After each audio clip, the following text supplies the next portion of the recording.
Bro, I might. Thing is,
Why does it seem so freaking bright, dude?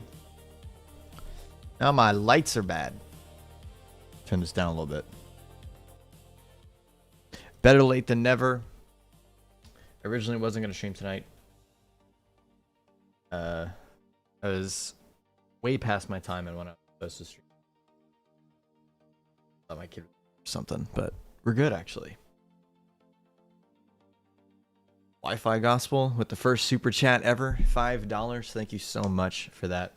I need to set up something that appears on my screen though, because I currently don't have like a super chat thing. You know, I really need to do that though. I need to have a super chat thing put up. It's where it like, you know, pops up on the screen and shit. But hey, we'll just kind of sit here and hang out for a little bit until people start coming in more.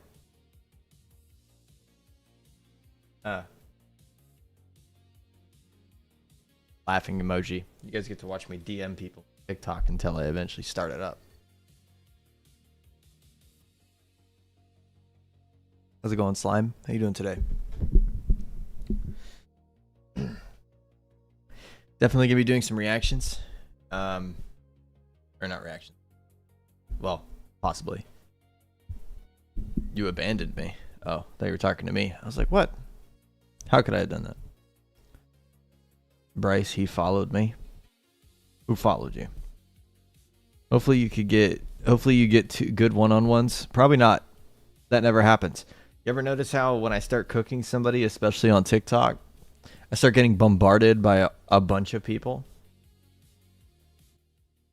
Look at Slime sneaking his way into the live stream by DMing me on TikTok, abusing his ability. Yes, TikTok is the bowls of hell. It is the bowels of Satan. But man, it's fun. It is so fun. I'm going to stand today, actually. That's what I'm going to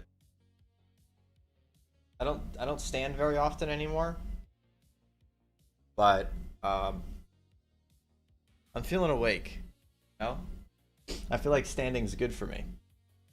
Why not? Put that down a little bit. There we go. Now the lighting looks better. Perfect. Twizzard for $5 says first the worst, second the best. The grift is on. Thank you so much. I have become a grifter. Yes, sir. I have become a grifter. Mainly, hilariously enough, it's because a lot of my most loyal people, right? Oh, Metro, actually, I'm actually good, bro. Don't worry. It was a fluke. But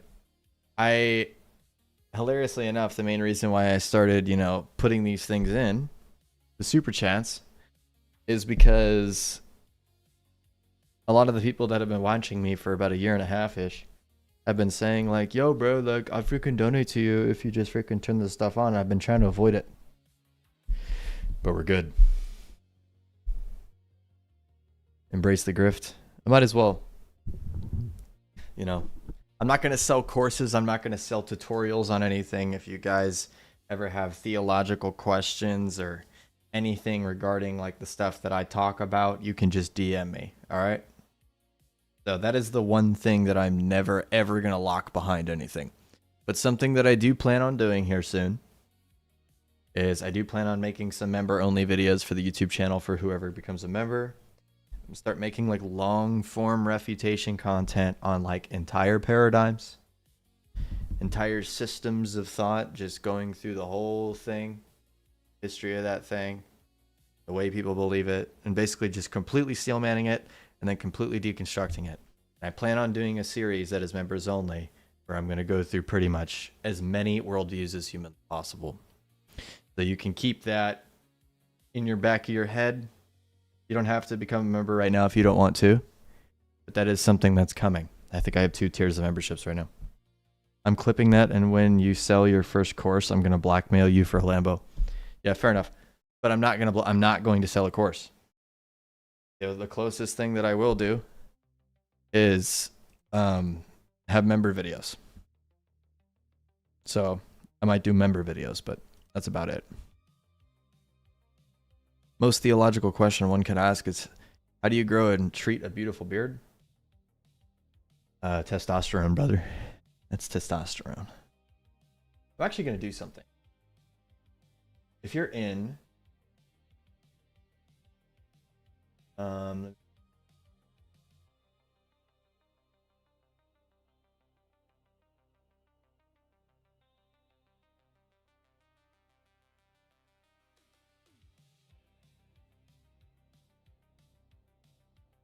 There we go. Okay, anybody who's in here right now, before we start getting moving on these live streams, you guys are welcome to actually come into the Discord server. I'm in like one of the channels. And whenever I join like lives, I'll deafen and mute myself. Okay? So that when I'm done, people can, like talk or whatever, give their thoughts on a conversation. Something like that. But if you guys want to join the channel for the Discord, discord.gg/BryceCord is available in the live streaming channel. Ian for $2 says, why are you going live so late tonight, Unk? I originally was late already, and I thought my kid was sick, but it turns out we're good. So, better late than never. I was bored. I decided to keep it going. Bro, I have a test in school tomorrow, and I need 100% to even pass. I get 99, and that's an F. What? What kind of school are you in, bro? Basically, guests request on Discord? No. I'm going to be joining panels here shortly. I'm just getting ready, letting people kind of like build up in the live stream real quick. So we're about 32 people. Usually gets to about 40 to 50, and then I start moving along. And then obviously if anybody finds any lives that they want me to take a look at, I will gladly do that. But no, I'm not doing like the Jim Bob thing of like doing like requests on Discord. I don't have enough viewers to make that possible. Because if I do it on Discord or something, and I do the whole like, oh yeah, just talk shit for 3 hours, and then if one random guy comes in, we murder him on Discord. You might not get 40 this late. Yo, you're tripping, Slime. Most of the time I get more than that. I'm already at 35 right now. You are not hopeful. But if anybody can find, I wonder if Rahid is live. Low tier Islamic debate. Yeah, I don't know who that is. Let's see what's going on with some people. Some of the people I know. So, right, but going back to St. Peter... Yeah, theory. What? Hold on. Did mathematics that we know about now, you would still come to the same conclusion if you were smart enough and learnt it all. That's my whole point. But I'd say that would be. I hope your live drops down to 5. Yeah, that's messed up, bro. Because I don't know. If you want to do that on my stream like I do for Joel, I'll get a bunch of atheists and Protestants to debate you. That'd be fun. Even if I'd be down. all the Bibles were to disappear, we still have our. Have you seen the clip of the Catholic bishop co-celebrating Mass with a lesbian Anglican priestess? Okay, let's take a look. I don't know what the hell you're talking about.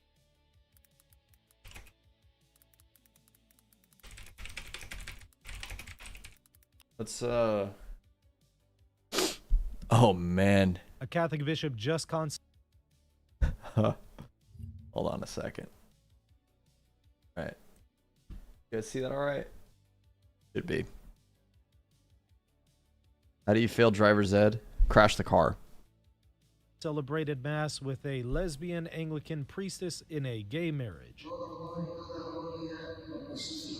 Here you can see her actually actively participating in the Eucharistic prayer. And she's like consecrating it.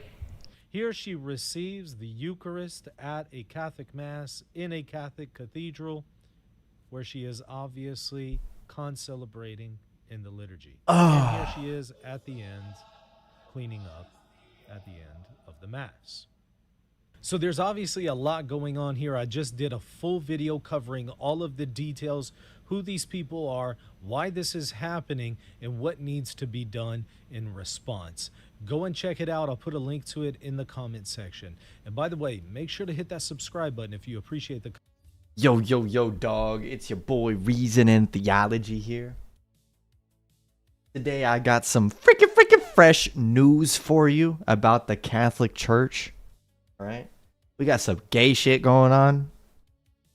I got the full 35-minute video talking about this gay shit that they're doing. Like and subscribe. We love Vatican II.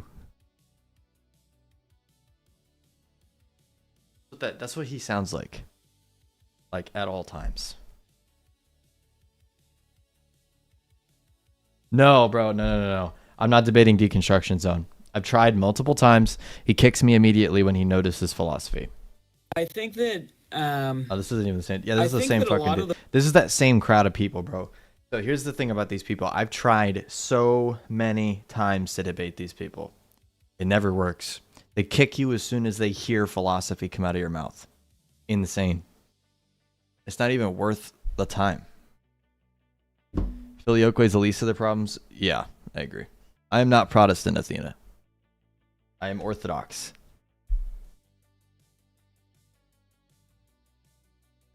Bro, and they want to rip on the EO for deaconesses. Yeah, I know. Exactly. They want to get on us about deaconesses, so even though that... Whoa, that's going to get me banned. What is that?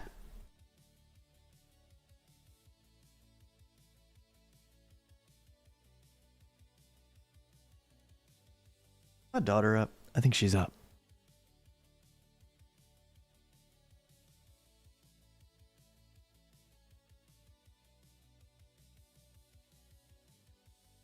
Just making sure. I swear I heard her giggling, bro. Bro, why do you cuss? No wants to follow you because of that? Start over with no cussing? You lose so many people. That's not how that works, actually. If I seriously lose viewers because I said the F word, then they're probably just not like down to watch my type of content, bro. Maybe you should hide the source in OBS for your took while you look. Talk about, bro. What does that even mean? The giggling is haunting the halls. Should I make an interesting live for you? Murik, if you can get somebody on live, that would be pretty funny. No, Saxon. Murik is back, bro. He's back on that Christ life. He's back. I swear. He's back. Did you jump 100 subs in the last week? Yes, I did. Yes, I did. This type of live streaming's been going crazy well as that one live stream I had where I got botted and I had like 10,000 viewers, like all at once. Ian for $2 says, pray for my priest's wife, a relative of hers passed. I'm sorry to hear that, man. We'll definitely be praying for her. If you want to put her name in the chat, I'm sure we could go ahead and include them in our prayers. Absolutely. Our baptismal name if you'd like. All they do is mute and talk over you. It depends on who. I got you. Let's go to Acts 8. Let's just seal this. Let's seal this, friend. Let's go to Acts chapter 8, verse 4. And then you got to go grub. And I'm going to order me some food. So sure. Acts chapter 8, verse 4, we'll go through this really fast. I want to show you. Okay. All right, so I'm going to give you my thesis statement first. I'm going to be a nerd. Go back to my college days. I'm going to give you my thesis statement first, and I'm going to back it up with scripture, okay? You can believe 100% and get water baptized and not be saved. You can believe. You can truly believe. Be baptized. Truly believe and in not Jesus be Christ as your Savior. And be water baptized and not. This is where Justin's probably going to jump through the screen and disagree with me. But the scripture is going to prove it. No, I'm joking. Okay, I'm with you. But he don't agree with you either. All right, Acts 8:4. Therefore, they that were scattered abroad went everywhere, preaching the word. Then Philip went down to the city of Samaria and preached Christ unto them. Okay, preaching the gospel. And that's because Christ is the word. One accord, everybody, one accord, agreement. Gave heed. They listened. Hey Bryce, I've been thinking of becoming Catholic. Why would you do Philip that? Spake, hearing. And did you literally not just see the video I played like 10 minutes ago? Catholic priest was consecrating a Eucharist with an Anglican lesbian priestess, bro. That's your Novus Ordo. Crazy. Grows on a treadmill. Anthony for $5. Bryce, a big man YouTuber now. Anyways, use this for a beard comb. I have one. I've been actually trying as hard as I can to not be doing this. I do have one. All right. I listened to your advice, Anthony. I started doing this more often. I remember you telling me it last stream. I actually listened to my viewers. I swear. Yes, I did. I did work in the military. I don't know if you can see this. That is one of my deployments that I was on. 1st Platoon, Bravo Company, 67th Expeditionary Signal Battalion, Horn of Africa Detachment. I was in Mogadishu, Somalia in 2019. I was in the military. What's your take on the Bogomils? They're goofy. Schoolboy actually introduced me to the Bogomils. I had no idea what that was for a very long time. I had that exact beard comb. Yeah, dude, smells like wood. What's your opinion on people saying that September is the rapture? Well, they're 3 days late.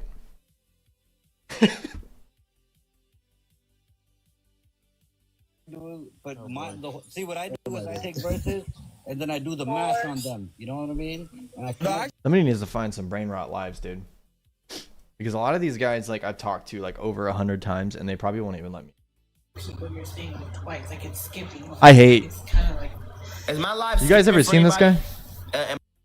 Saxon for $5 says, Murik back. Glory to God. Prayers of the righteous avail us much. Absolutely, man. Victory. Attackers win. That's what I'm saying. He's come back to Christ. He will keep pursuing his journey to the church. Very based. He had his 3-day love affair with Gnosticism and realized the ridiculousness of the worldview. Opinions on Blackernay and Diorites. I think both of them have decent amount of flaws. Being 100% real. I associate more with the Diorites, mostly just because of the fact that I believe that they're kind of more right in a lot of the things that they talk about. But I do have disagreements in the way that some of them explicate things, in the way that they treat the drama, things like that. But at the same time, like I said, my community, Bryce Cord, is a diorite-oriented server. If you're talking about the two camps, right? Bryce Cord would be considered diorite because most of the mods are people from those servers, like Orthodoxia, Orthodoxy Worldwide, which is Kyle Cord, Orthodoxy United, Orthodox Library, all of those servers. Associated with all of those servers. But yes, the Blacker Knight people, I don't have an issue with them as people. I'm actually decent friends with most of them. I actually have done apologetics with them multiple times, especially Apophatic. A lot of people may not know this, but me and Apophatic are actually really good friends now. Me and him actually like to bounce things back and forth between each other. We pretty much agree on everything. We're both intellect spurgs. So me and him actually get along great. What constitutes being a diorite? Honestly, I have no idea. I guess just associating with all of the people that are in those servers, I guess. Original guilt is orthodox. That depends on what you mean by that. I mean, if you're saying that all guilt means is the liability of death and it's something that is subject to the nature and not the hypostasis, then sure, whatever. But I just kind of think it's weird to say it. Like, what's the point? You know your memberships aren't enabled yet, right? I turned it on. I know I did. I turned that on. Please unban me from the Cord. What's your name? Ian for $5 says, Bryce, do you know what the Trail of Blood is? It's a Baptist history of successionism. It's insane. Look up the map of it that they have. What? Are they people that like died under the hands of like Lutherans or something like that? Or Catholics?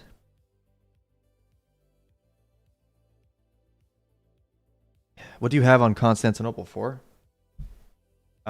There's 2 books I've read on Constantinople for, actually. There's one called A Perfect Union, I think it is. That's a really good book. I just haven't read it in forever, that's why I can't remember the exact title. And then there's a book that compiles all of Photius's works surrounding that council together that are similar. Really awesome. Forrest Mendez sent me a live at 8:54. I'm not smart. And that live apparently ended. Oh, maybe not. But there are other British shows that are better than American versions. Oh, I'm doing it again. I'm talking about. Because we got like big ass echo chamber. Should I just like go to my home screen and just start scrolling? I'm scared to do that though, because no matter how much I clean my For You page, I'm probably gonna get some evil shit on my page. They think that they're the original church. Huh. Okay. I'll have to look into that. Bryce J. Trojan Horse.2. Yeah.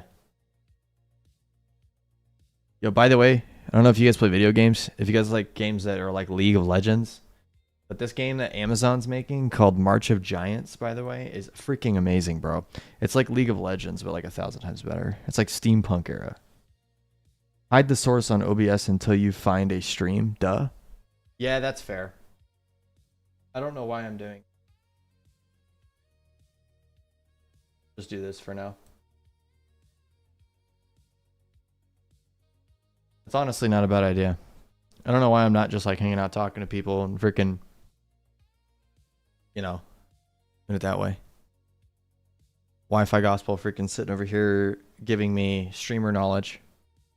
Because I'm on Unk mode. Like hardcore on Unk mode. Go on Dion's live. Let's see what he's doing.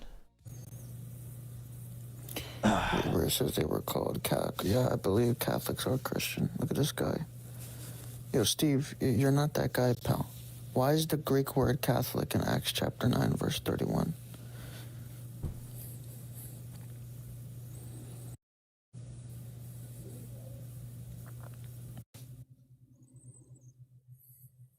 Is that the Dion?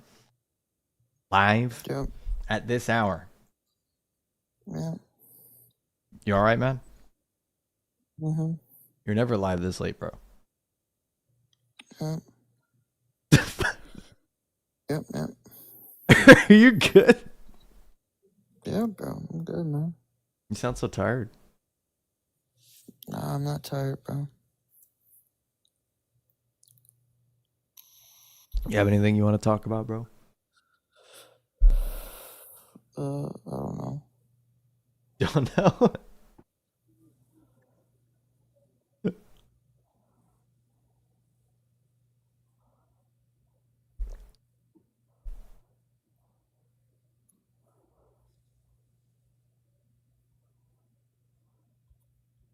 All right, man. Well, guess you have a good one, bro. All right.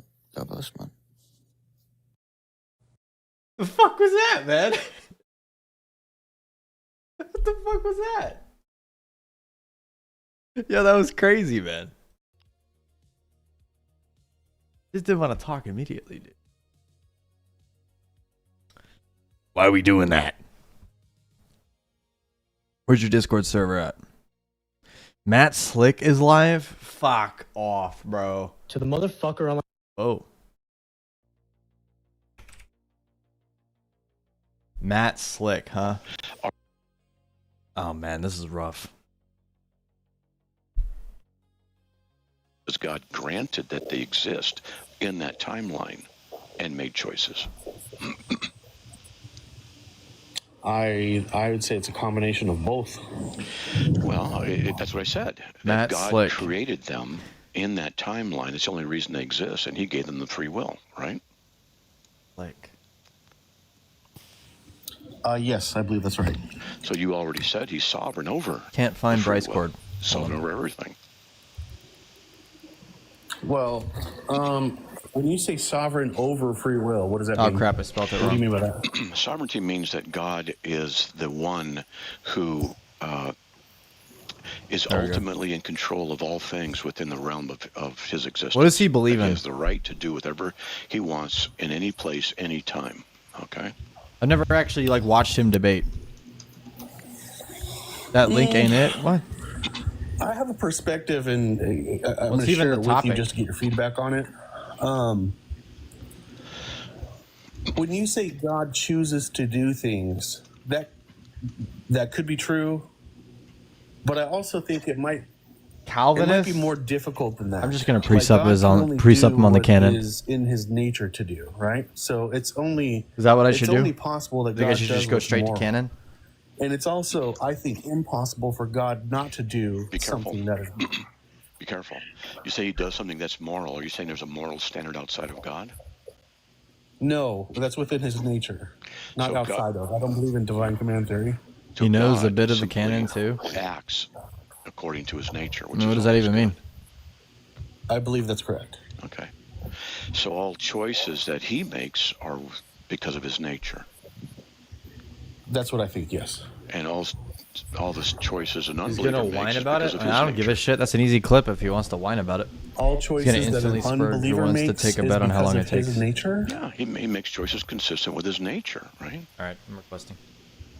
Yeah, I believe he does, but how does that translate to people make choices because of his nature? I might have misunderstood something. Yeah, you choose based on what you are. You can't choose, for Got example, 5 be people bigger waiting than though. the I'm sun. hoping You he can't choose to do prioritizes that, me. Right?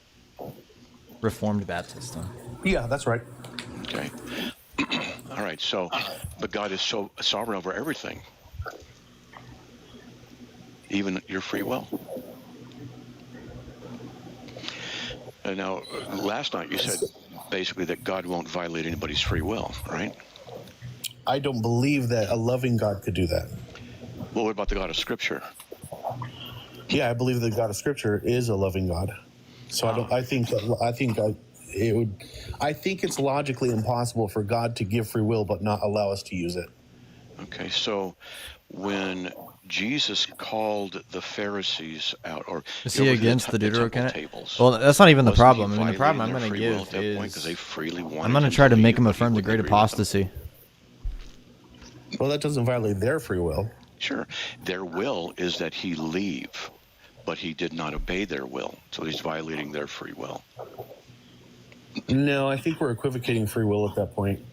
I'm talking about. I mean, What there's a difference the between hell? libertarian free will and autonomous free will, right? Yeah, but even Jesus had free will, but he could only do what he saw the Father do. They have to make themselves Correct, because saints. I believe that was in Christ's nature to do so. Yeah, it's in human nature to Join the act damn live. accordingly. I'm in the The live. unbeliever's a slave of sin. I'm trying to get in. A hater of God. He does no good, doesn't seek for God, is by nature a child of wrath, cannot understand or receive except spiritual things. Okay? The Bible's Yeah, I know that's what the Bible says, but I don't think so. I mean, I the same believe shit. the Bible is literally true, but the Bible is not always true. I'm gonna run a literally, different argument. It's right? actually an argument I mean, used against Joel. Like parables, for example. I'm gonna right? make him Those are affirm not that he's a literal, puppet although the and that metaphor apologetics behind is them useless. still true. Literally, it's not literally true. Okay, so can you make a free will choice outside of the domain of God's will? Now there's a bunch of freaking Just so I'm Muslims trying to understanding join. correctly, what do you mean outside the domain of God's will? I'm not gonna be able to Outside get into his this. sovereign control. Yes, I believe so. Otherwise, I don't know how sin could exist. But it's his will to He allow you pasta to sin, away. isn't it? Wow, that's crazy, bro. Yes. Okay, so then your free will works within the will of God. It does coincide with it, right? But the will of God is that none shall perish, and yet people do perish. Who's the none?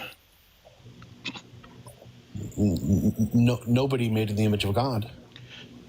Well, how do you know that? Since in 1 Samuel 3:14, God says that he has sworn to the house of Eli that the iniquities of Eli's house shall not be atoned for by sacrifice or offering forever. Yeah, I don't see how that contrasts with what I said though. Well, if he wants everyone to be saved, and how come Jesus didn't atone for the iniquities of Eli's house? Well, I don't agree with that premise that he didn't. God says, I've sworn to the house of Eli that the iniquity of Eli's house shall not be atoned for by sacrifice or offering forever.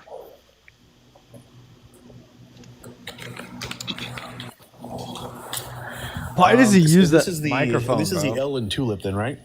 Why? Well, it's just, if you're saying that teaches the Ellen tulip, well, then you should submit to it.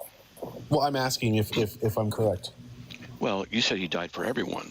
And I'm just saying, well, Jesus, apparently God says to the contrary. Oh, he doesn't believe that God did die for everybody? So he didn't take on universal human nature then? So I think this is, I might just honestly this is where we have a difference of interpretation. get on that. Which is fine. I just don't see it that Jesus' sacrifice on the cross was specific to certain people, and then everybody else was just. All right, hey, keep this on the back burner, guys. Chance of Keep salvation. Matt Slick on the back burner. All right. To the motherfucker on my phone. DJ Dinglehopper.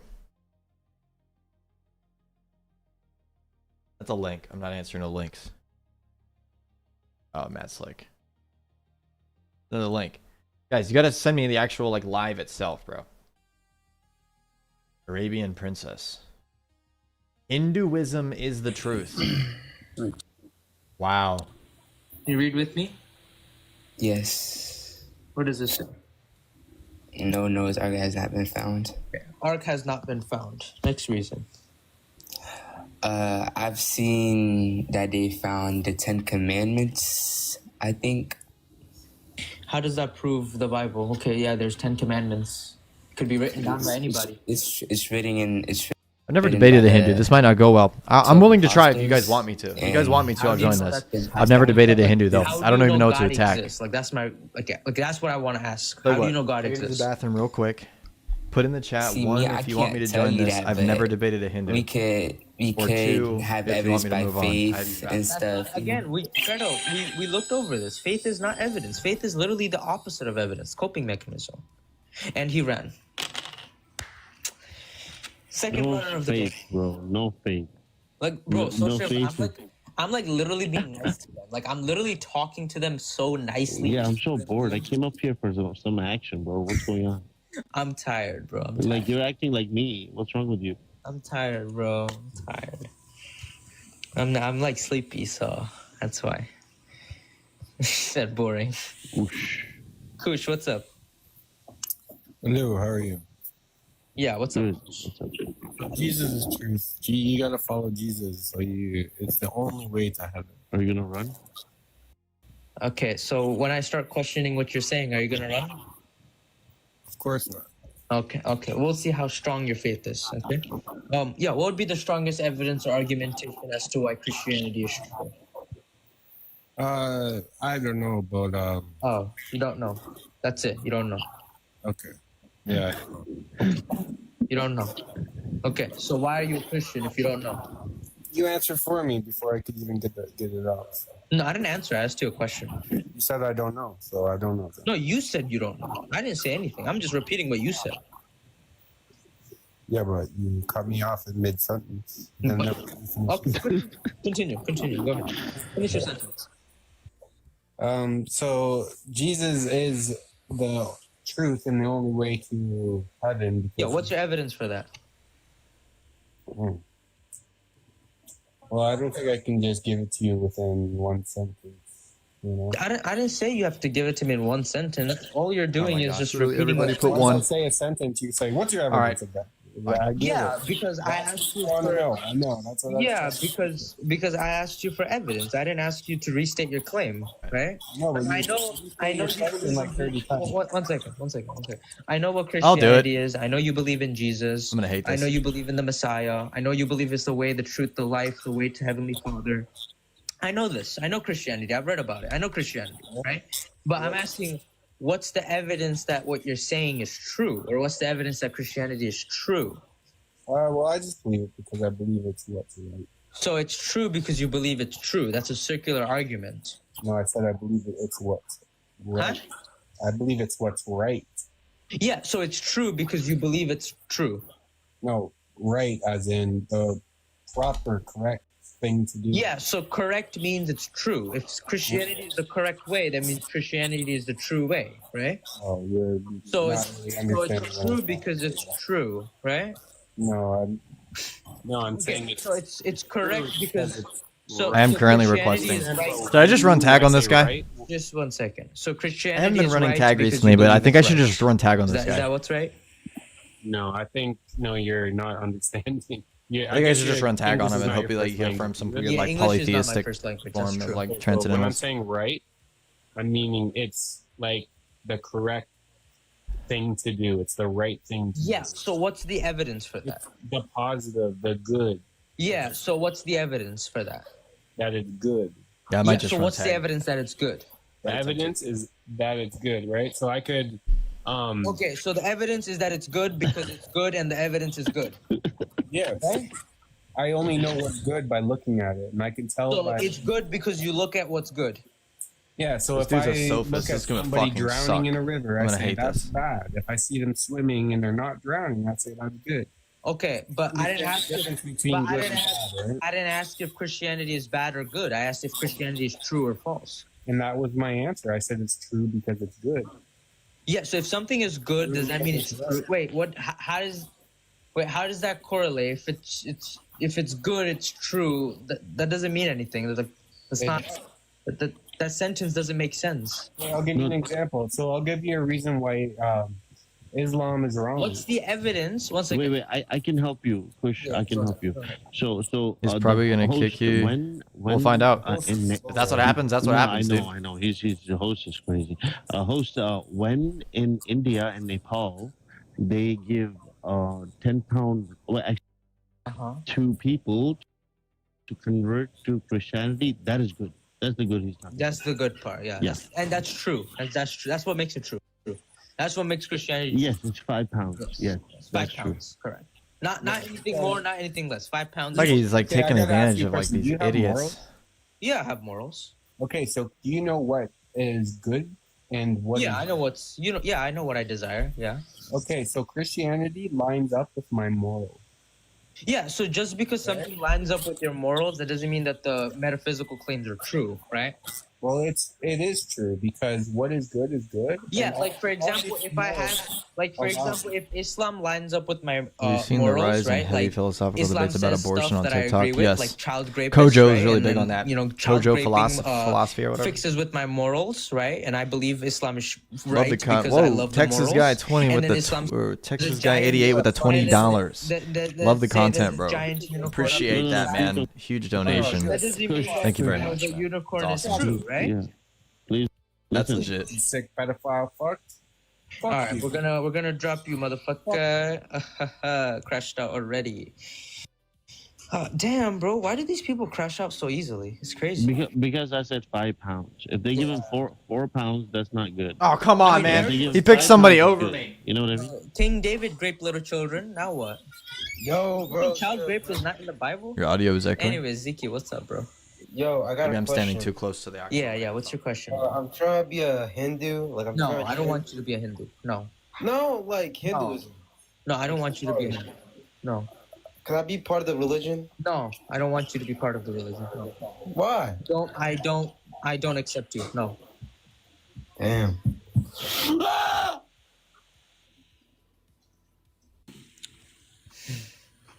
Hello?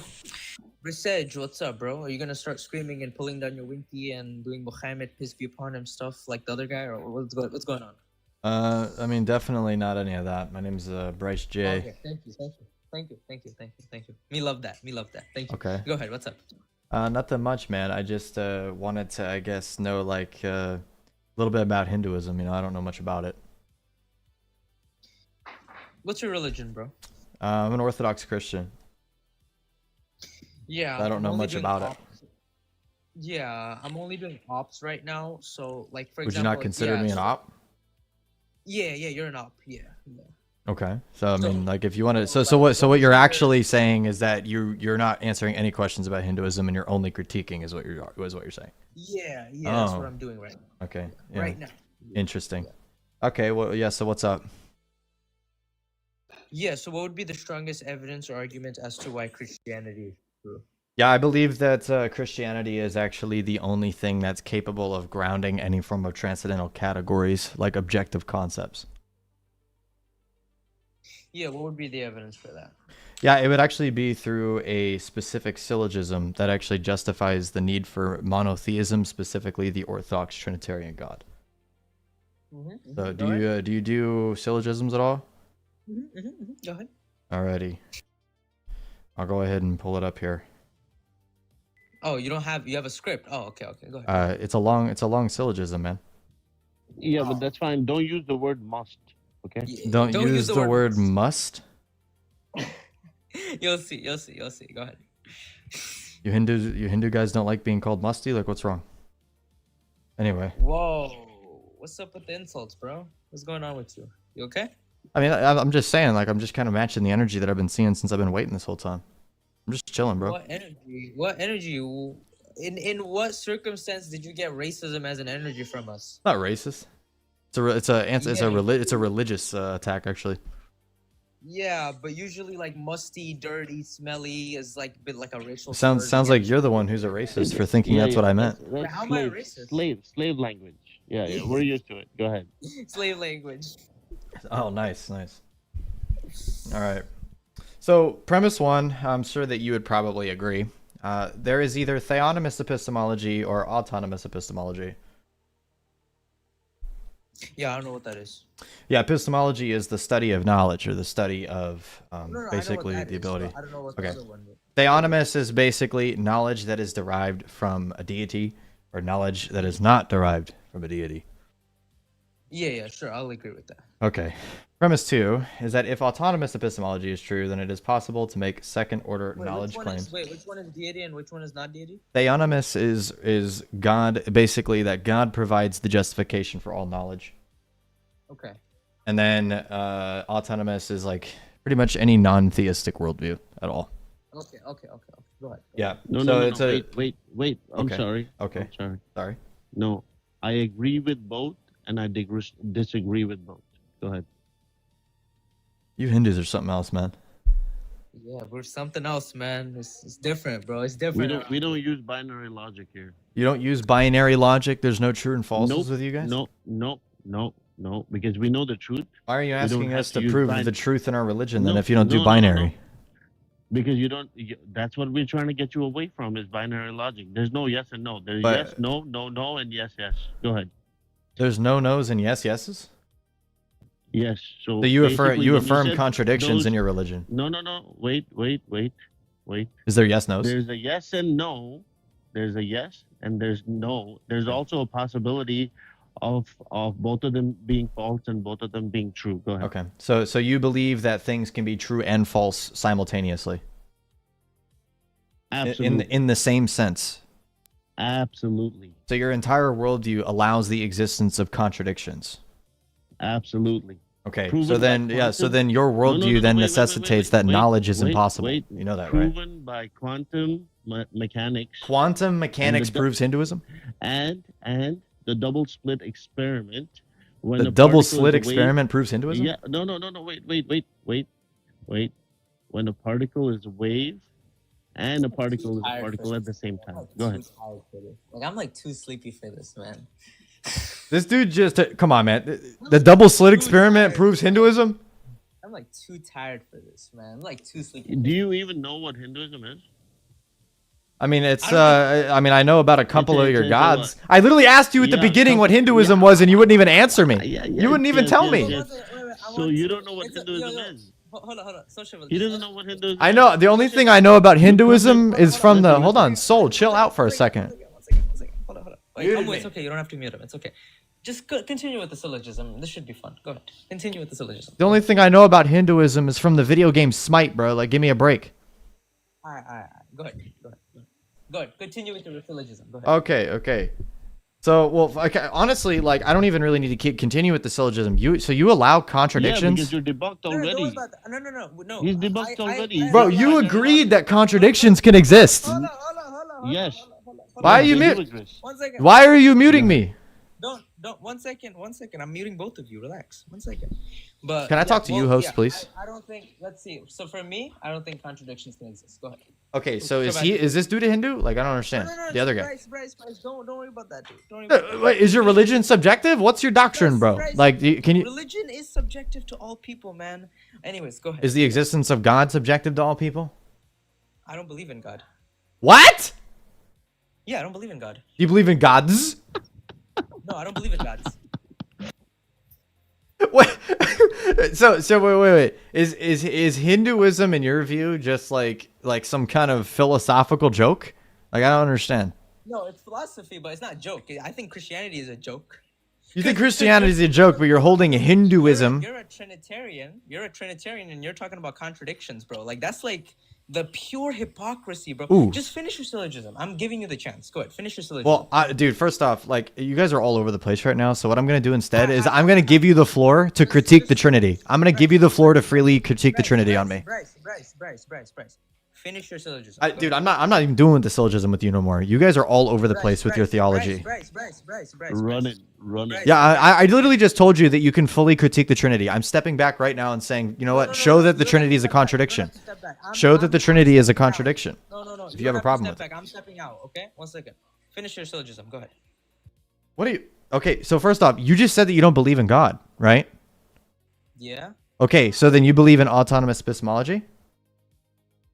Sure, yeah. Okay, cool. So if autonomous epistemology is possible, then it is possible that revelatory theism is false. Revelatory theism is a theistic position where God reveals himself to people. Okay?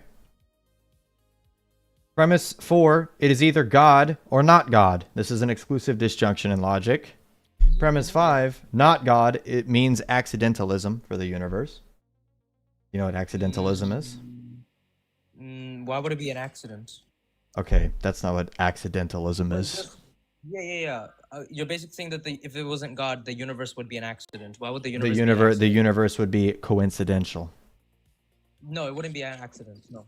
Okay, so then there's an intention behind the universe even though there's no God to create it? No. I'm going to explain to you why. I'm going to explain to you why. Because specifically, the word accident, 1 second. Specifically, hold on, give me a second.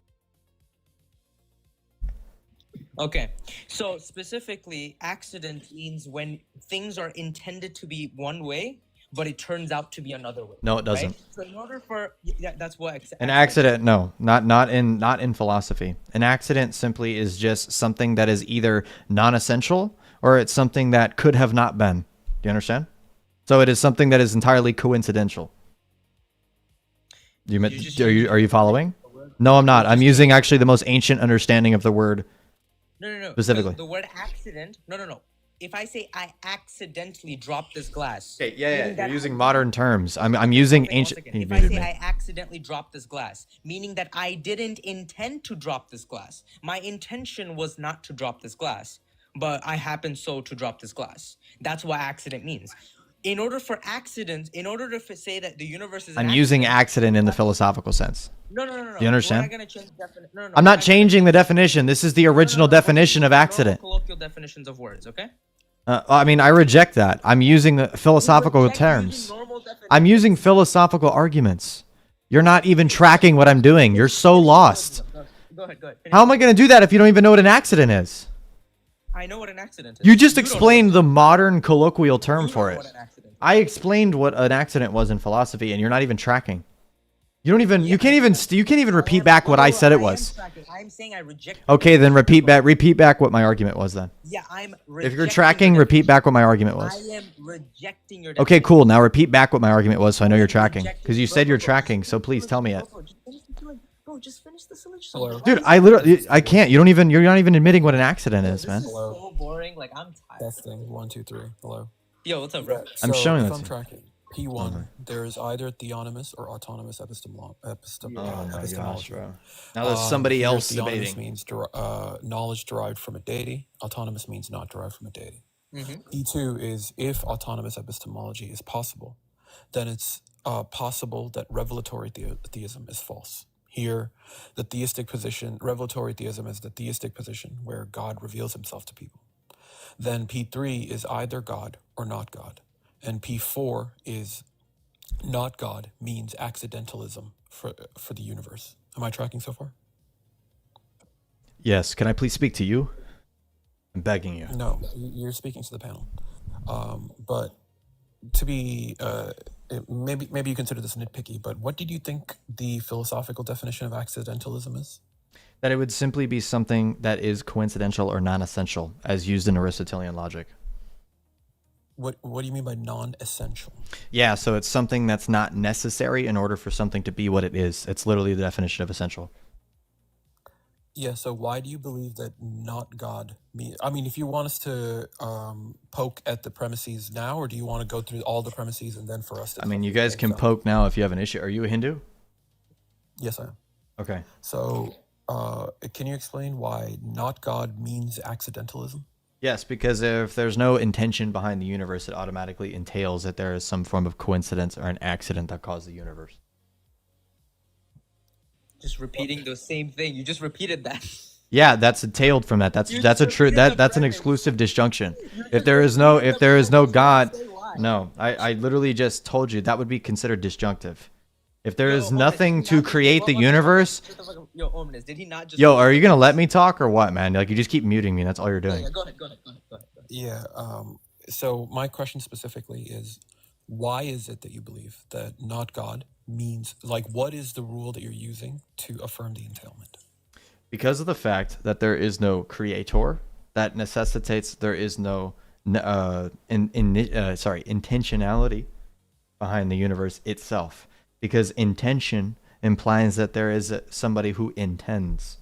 So if there's no intender, somebody who intends, then it is something that would be by coincidence, something that is not created by something that is personal. That is a dichotomy. Do you remember what you answered when I asked you what accidentalism means? Mm-hmm. You didn't say that something was not created or not by a... I said that it exists in coincidence. That was the first thing that I said, and then I said when it comes to like properties and things like that, we would say that it's just simply something non-essential of something. I gave you two definitions based off of intention, right? Intention versus accident or coincidence, and then I gave you properties of beings, like in Aristotelian logic, where we would say that something possesses an accident, like their height, for example. It's not essential for them to be who they are, but they possess an accident of them being 6'2". Yeah. So, which of these definitions do you think you're? I'm using it in the sense of intentionality. Okay. So, in which case, when Nitro was saying that, hey, for something to be an accident, it is already indexed to something's intention. It sounds to me like Nitro was right. No, because in terms of philosophy, when it comes to intention versus accident, an accident is something that is entirely by coincidence that does not have some form of causation from a personal manner. I'm implying that if there is no form of intention to the cause of the universe by a personal being, that then that entails that there is a non-intentional method in which the universe came to be, which would then lead to a coincidental view, which is called accidentalism. Yeah, so when you, I think the problem you're running into is that... I'm not running into a problem. This is very basic epistemology. Oh, no, I can help you out here. You're not helping me out with anything. This is basic epistemology. You're using that as rhetoric to try to degrade what I'm saying. You think I don't talk to people that say stuff like that every day? That's cool. So just say what you need to say instead of poisoning the well with random shit. I'm not poisoning the well. I'm helping you. So. Oh, thank you so much. Thank you so much. Cool. So Brycej, shut the fuck. Why are you guys getting so mad, bro? I'm just chilling. Do I sound mad to you? No, you sound like Trinity. It's Trinity. Why do you keep muting me? No, hold on. Who am I debating? Am I debating about the Trinity, or am I debating the smug dude above me? Just answer. No, answer. Am I debating the soul guy, or am I debating the dude above me? How many people do you need me to debate? You know what? I'll go. After you defeat me, I will go. Is Trinity 3 or 1? It'd be both. So it's a monad. It's a monad in it's a monad in a trinity, and it's a trinity in a monad. It's not a monad. You're collapsing. Okay. Do you actually want to debate it real quick or no? Because if you want to call it a contradiction, I can prove to you it's not. No. I can prove to you that it's not a contradiction. Contradictions don't exist, but when I say I can prove to you that it's not a contradiction. They say both.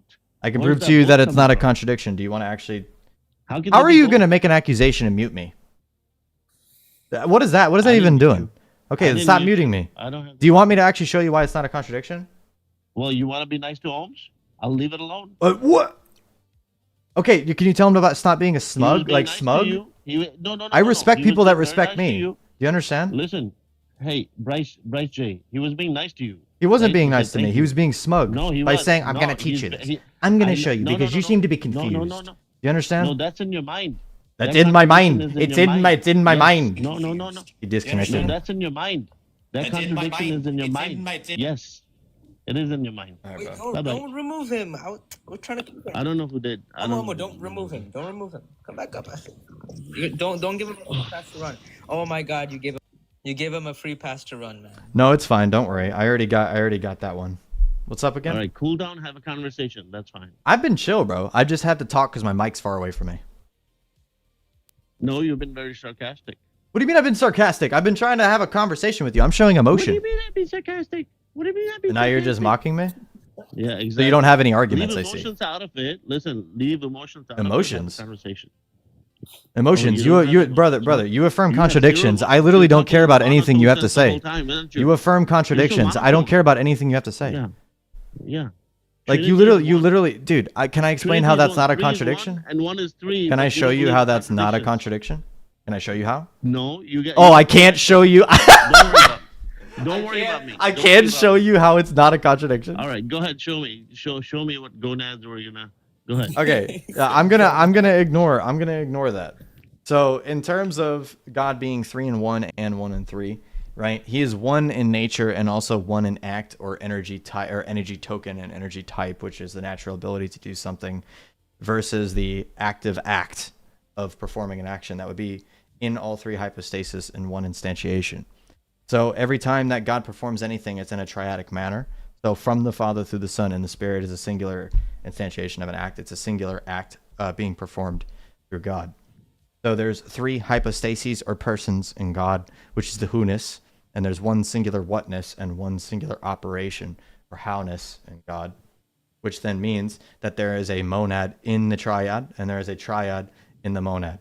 And God is simultaneously these 2 things without collapsing into either of them. That's why you can predicate him as both without them mixing together. If they mix together, they would be a contradiction because then it would be 1 value of 1 and 3 at the same time. But God is an agent noun, so it's not something that would apply as a contradictory statement. So now, can you repeat back anything I just said, please? No. English is my 8th language, you idiot. I can tell. So, yeah, don't worry about it. You want me to start speaking other languages? You run.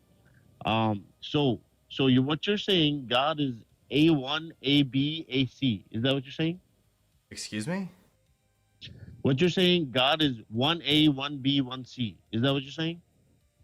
No, not at all. Three different entities. So what are you saying? What do you mean by entity?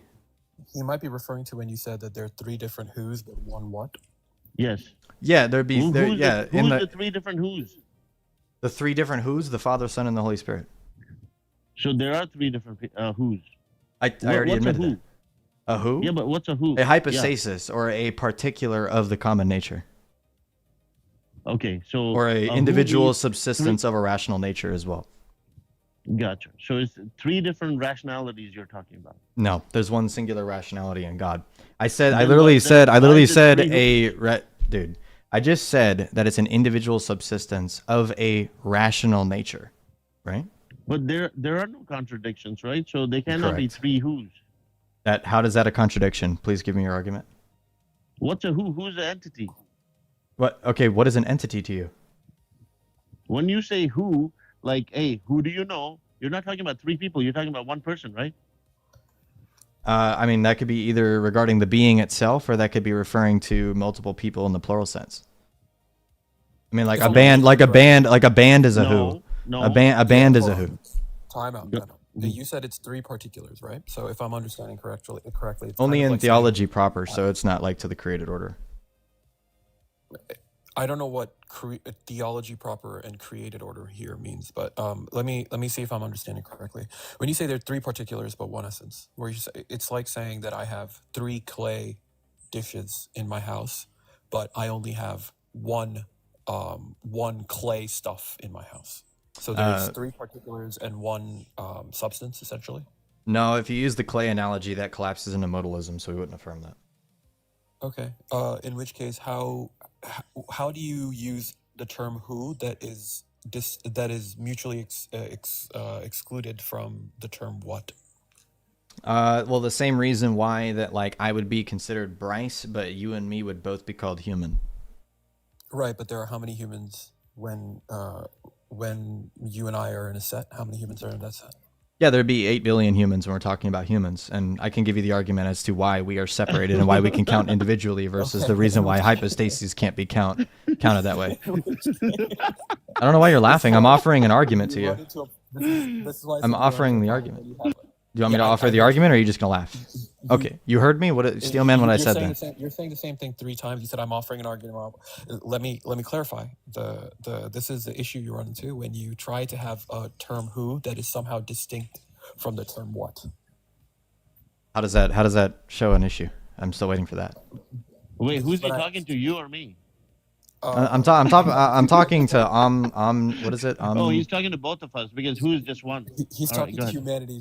Yeah. You guys want to actually get to the point, or are you just gonna make fun of it? Because I'm trying to actually have like a general dialogue. I thought you guys wanted to talk. All right, get to the point. Go ahead. You want me to go? Wait, can we go back to the P4 and before I really don't give a shit. I don't know how many topics I've already had to cover at this point. Yeah, let's do P4. Let's go to the premise. Yeah, you're acting as if this is some act of service. We're all jumping through topics. And now I'm trying to bring us all. I haven't. This is all against me, so I haven't been jumping topics. Oh, trust me. I'm just answering questions. Some of the things you said have been against my brain cells, so I think we're all under attack here. Well, they'd be against your brain cells because you're not tracking. I get it, but go ahead. Sure, like when I listed out all your P's and you said I was tracking. But let's try to go back to P4 where you said that no, God means accidentalism. And then the way you were using accidentalism means something that happens in the absence of intention. And I asked you, is that the way you're using it, or is the other way you're using it, which is that something can have accidental properties? And you said accidental properties are like the height of a person, where you say that the height of a person is just something that is not definitive to their essence, right? So I'm asking you, which one of those definitions were you using in accidentalism, and are you using both in this context? No, so I just gave multiple definitions because I was talking about the Aristotelian understanding. So if we're talking about the Aristotelian understanding in terms of causation, we would be using it in the intentionality sense. Okay, in which case, we are all the way back to what Nitro said, which is that when something happens by accident, it is indexed in the view of, it is spoken about in the context of some intention that it is outside of. or the absence of an intention. Yes, Am I understanding correct? Yes, accidentalism is the absence of an intention. I can grant that. So when your P4 says that no God means that the universe was not intentionally created, or it sounds like you're not really saying much here, right? If I say that there is no intention to creation, that is literally the definition of accidentalism, if you're granting that. Yeah, I want to be perfectly clear. In which case, Nitro was correct in his understanding of the word accident and how we use it. No, because when he used it in the colloquial sense, he's saying that he could have chosen to do something else in that case. Can you? All right, you know what? How about this, Nitro? Nitro, give your colloquial sense again. Maybe I'm tripping. Yeah. So when I said accident, right? I said that an accident means it's intended. It's when something is not intended to be one way, or it could be intended another way, but it turns out to be the opposite way of what it's actually intended to be. Yeah. So the very first thing that you said there, where you said that it would not have an intention, I grant that, but I deny the other two. In terms of intentionality for causality, right? There wouldn't be another intention if I say that it's accidental. There wouldn't be another intention.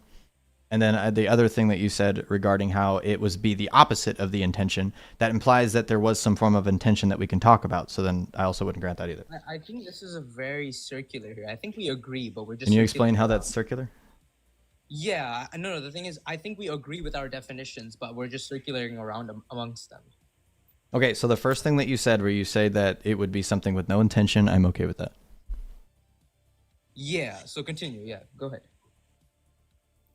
Go ahead. You were saying something omnish or whatever.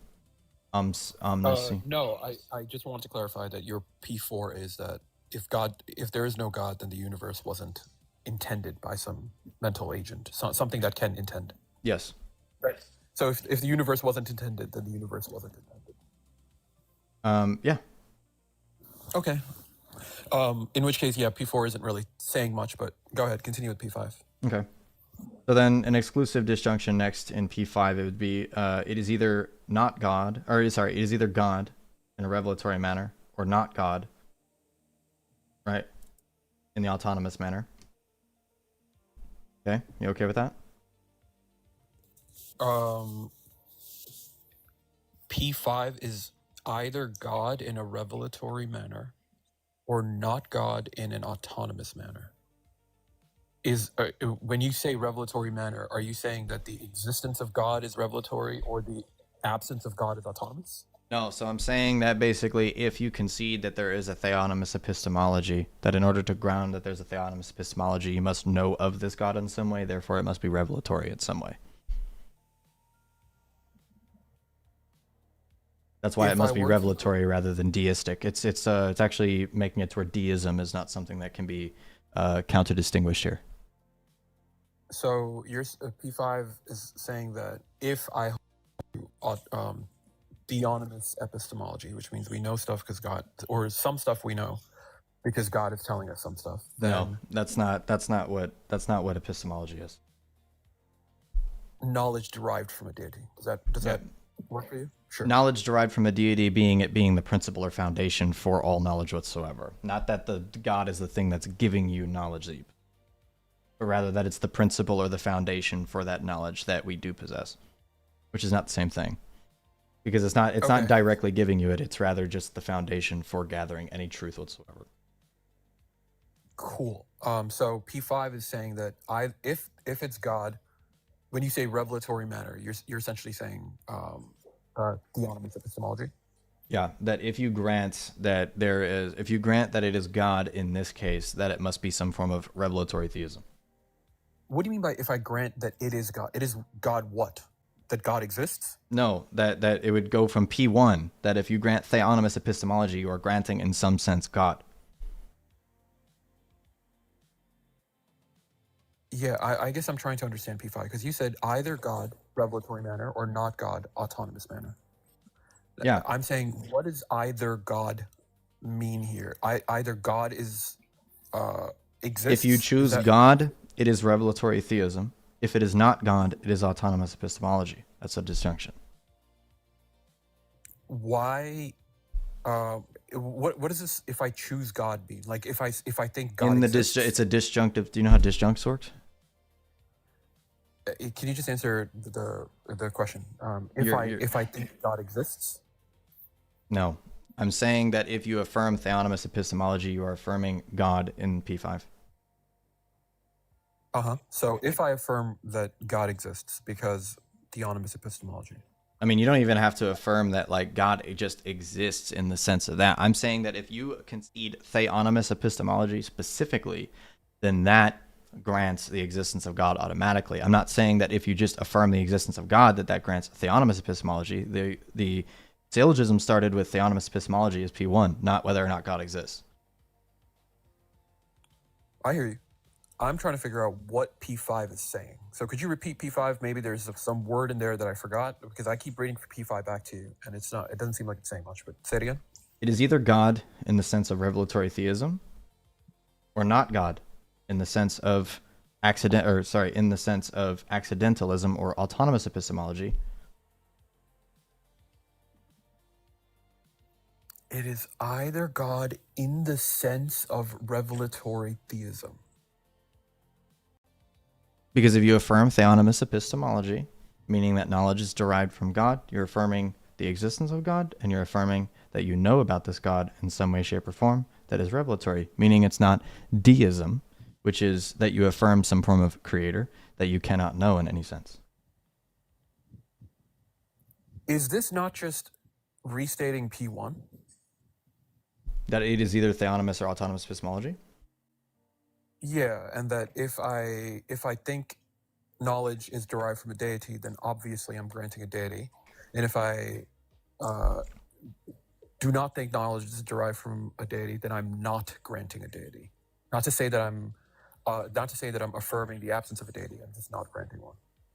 No, so the reason why that we're further clarifying in P5 is because it's getting closer to revelatory theism instead. It's entailments from affirming the things from the priors. What is P5 saying that P1 isn't saying?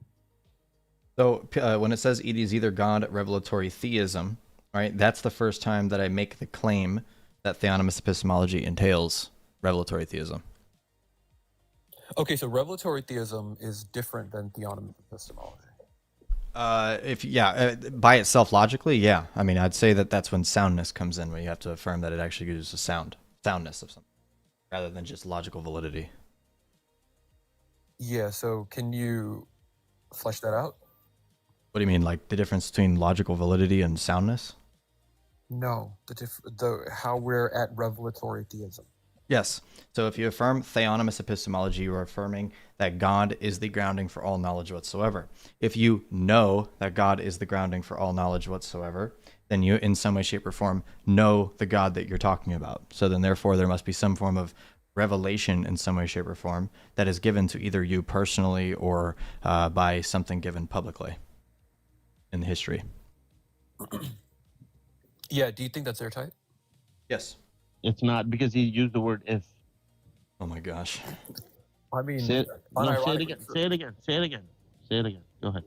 That if you affirm, if you know. Yeah, if you know that theonomous epistemology is true, then therefore you know about the God that is providing you with that knowledge in some sense. Otherwise, it's an arbitrary claim with no backing in any sense. So, but that's if you know that. Yeah, I agree.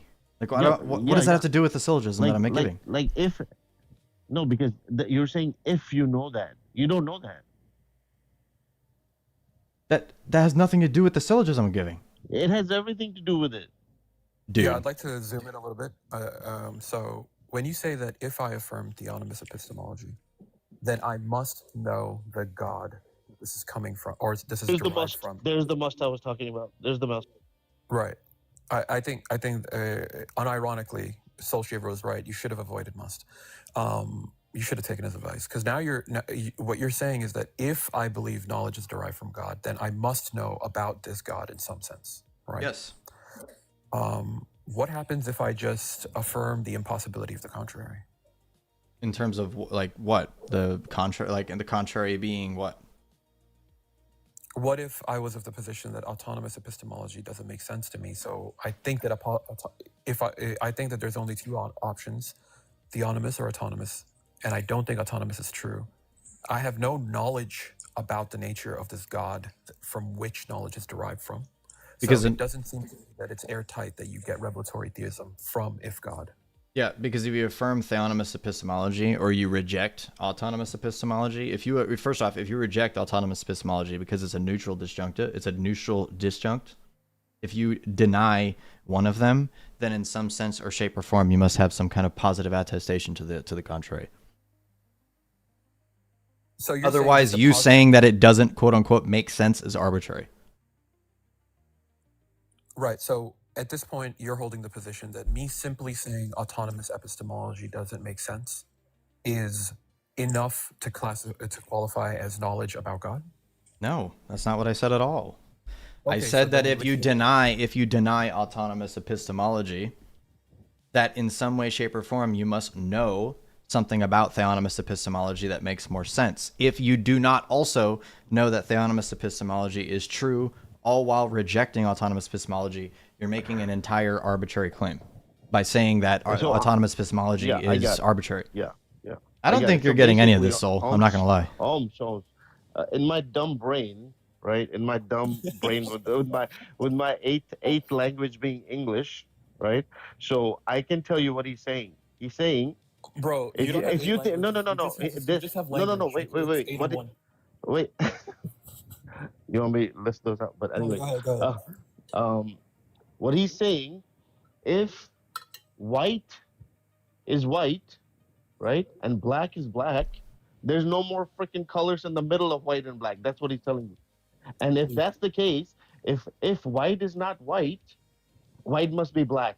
That's what he's telling you. Did you just compare colors to a disjunctive syllogism? Bro, that's what you're saying. Brother. Stop using salad jargon. Is your name Omnis Me? Is your name Omnis Me? You could just call me Om. Oh, that's fine. Okay. Can I keep talking? Can I keep talking to you about this, dude? I'm enjoying our conversation. You're in a panel. Go ahead.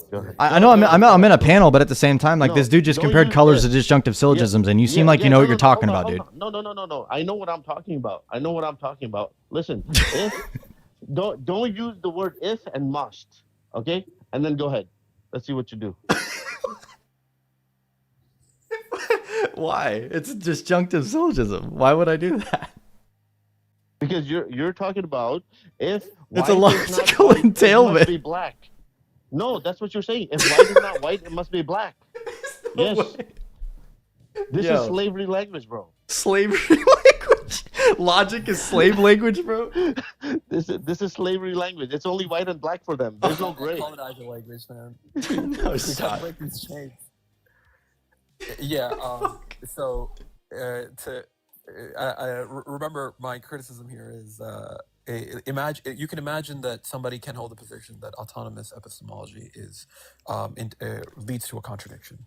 Now, if I hold that autonomous epistemology leads to a contradiction, I might be left with the only option being to assume that that theonomous epistemology is must be, not is, must be. And right, and now I'm, when you use the word "must" here, when you said that if I affirm theonomous epistemology, I must have knowledge of God. I'm not seeing how that. I must have some God knowledge revealed to me. I'm not seeing how that was entailed.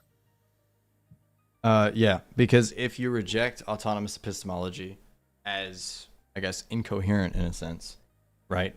Then in that case, first off, you have to concede autonomous epistemology, and then you must seek the worldview that would then be necessary to cover the contrary. So, I mean, just rejecting it doesn't actually get you into a position where the syllogism just comes to some kind of halt stop. Yeah, neither does just accepting it. Oh my gosh. I don't think you understand like what I'm getting at. Is that if you concede the absurdity to autonomous epistemology, that in some way, shape, or form, you have to then seek a worldview or provide a worldview in some way, shape, or form that actually supports the contrary. Otherwise, you rejecting autonomous epistemology based off of your current philosophical presuppositions that you hold to it's just arbitrary if you don't have a contrary to it. It's a disjunctive. It's a disjunct. It's not something that you literally just say, well, I don't like one of those options, but then you don't provide any reasoning as to why. Because the theonomous epistemology is the reason as to why arbitrary. Okay, so then why are you being a sophist? You should know, obviously, then that if autonomous epistemology is or I guess absurd, that there would be then some form of theonomous system that you would affirm because it's absurd. There must be. Yes, there must be. There you go. There it is again. Got him. You know, there must be. Yes. All right, bro. Yeah. Remember what I said was that. Go ahead. Sorry. I forbid you from using must. I told you that from the start. Don't use must. Should have listened. Yeah, so if I find that autonomous epistemology is incoherent, it doesn't sound to me like you've explained why I need knowledge about God. I would just say that knowledge must be derived from God. Now, you accuse me of sophistry here. I'm not quite understanding where you think I'm dipping into sophistry. Because if there is a true disjunctive, unless you want to try to say that this is not a disjunctive, then I'm asking you for the tertium quid or the third thing, right? But if you affirm that this is a true dichotomy, that it is either autonomous or theonomous epistemology, you believe the absurdity of autonomous epistemology. No, but we're not. Sorry, sir. We are sorry, my bad. We're not gonna go with the dichotomy. Because you're giving us two options. You're saying white or black. If it's not, it must be black. If it's not white, it must be black. This is bullshit. Bro, there's no way that this dude keeps comparing a disjunct to freaking colors, bro. All right, you know what? You guys have trolled me enough, bro. I tried. You know, we're not trolling. We're not. Dude, this guy is trolling, bro. There's no way that he's comparing colors to disjunctives, bro. There's no way that he's doing that. Listen. No, I'm telling you, the value of the options you're giving us is not fair value. You're saying white? If it's not white, it must be black. No, because if I'm saying autonomous versus theonomous epistemology, this is a this or not this. You understand? Yeah, but that's not how that's not how things work. What do you mean that's the... All right, go ahead. That's what. Sorry, I'm calm. I swear. Go ahead. Okay. See. Just go ahead, please. Explain what you're doing. Okay. So do you know what tetralemma logic is? Tetralemma logic? Yeah. No, I don't. No. Bro. Okay, never mind. No. He's gonna lose it. He's gonna lose it. I gotta know about tetralemma logic, please. Please tell me about it. No, you're gonna lose it. Dude, come on. Bro, I can handle it. Please. You lost your mind twice already, bro. If we get into there, bro. No. I was able to calm down. Please provide me with tetralemma logic. I need to know what this is, dude. I might become a Hindu. Please tell me what tetralemma logic is. Listen. One thing I'll tell you, off the record, I have some Orthodox friends, and you guys have really beautiful churches. That's what I get to tell you. If you're Orthodox, okay. I appreciate that, saints, but I really need tetralemma logic. Listen. You guys have saints, right? You don't just have the effigy of Jesus or whatnot. You have saints too. Yeah. You guys are doing something similar to what Hindus have been doing, is that when you have saints, and those are realized beings, not the fake ones, the realized beings, you guys are drawing a circle around their heads in your churches, right? And that is a Vedic symbol for enlightenment.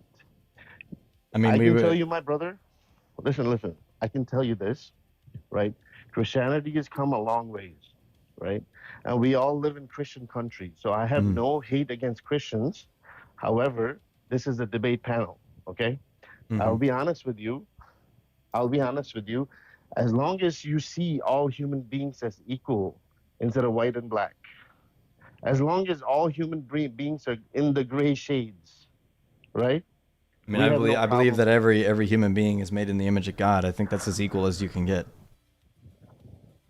So, does the image of God exist or not exist? It exists. No, it does both. Classic. Welcome to tetralemma logic. This is the tetra. In what sense? This is tetralemma logic? No, so it's just affirming contradiction. Go read yourself, buddy. All these musty Indian men, you wanna smell really bad hanging out with us. Go read yourself. It's kind of crazy that you called God smelly. Like, if you're saying all people are created in the image of God, and then you opened with racism initially, it was kind of wild. No. It was anti-religion propaganda. It's not the same thing. Listen. When you read it, you'll understand why your saints have that little circle on their heads, which the Vedas. Do you want me to answer that? Years ago have described as the crown. Do you want me to answer that? No, wait. When you read the Vedas, you'll understand why there are 7 seals before the second coming of Christ instead of 8 or 9 or 5 or 6. Okay? You'll understand that too. What? When you read the Vedas, listen, when you read the Vedas, you will also understand why it tells you to go to a baby state before reaching Christ. What we call Satyojata. Okay? So all this stuff that has been copied and printed 7 times over, we have the truth of it in books and books and books, and not one book, several thousands of books. And you being an intelligent individual, I think you should look in that direction. I'm not telling you to be Hindu, don't get me wrong, but you should at least look in that direction to find the truth. Okay, so that's all. All right, cool. So obviously my position, because of the presuppositions that I hold in my faith, when you say that the halos are something that's derived from your faith, we would obviously deny that and say that Christianity, or the sense of it being the pre-incarnate Christianity, which would be Judaism, is something that started with the first man, Adam. So, like, obviously we wouldn't affirm what you're saying. You're just providing that argument One second. What? One second. Why do they have reincarnation and you don't? Where's the reincarnation in Christianity? No, Judaism has reincarnation. Yeah, a very small sect of Judaism has reincarnation, right, and they're not connected at all to historical Judaism. No. I thought the Gnostics had some sort of. Yeah, Gnostics were taken out and put on barbecue sticks. Oh, no. First off, Gnostics don't affirm. Sophia, oh my gosh. Where including the book of Sophia, where it actually mentioned Shakti energy. Dude. Book of Sophia, yeah. So don't give me all this black and white so stuff. do you want me to actually make any explanations for the accusations you're making, or no? Like, I mean, come on, bro. Let's pull it back. So this epistemology, like this syllogism, bro, it's like, I feel like when you and Omnism was talking about it, it was super just circular and circular. I feel like you were just repeating premises at one point.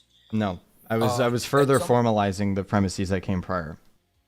Yeah, maybe I'll try to explain this to Nitro, and then in my explanation of this to Nitro, I gotta go in a couple minutes, so let's. Sorry, I don't mean to do that, but like I've been in here for like an hour and a half almost. I'll explain my criticism to Nitro, and then let's see if you, in my explanation to Nitro, you can point out what I'm missing, or Nitro can point out what I'm missing. Okay? So this dude said that knowledge is either derived from a deity or it's not derived from a deity, right? That's I'll just use the word theo and auto. Theo is from a deity, derived from a deity, and auto is not derived from a deity.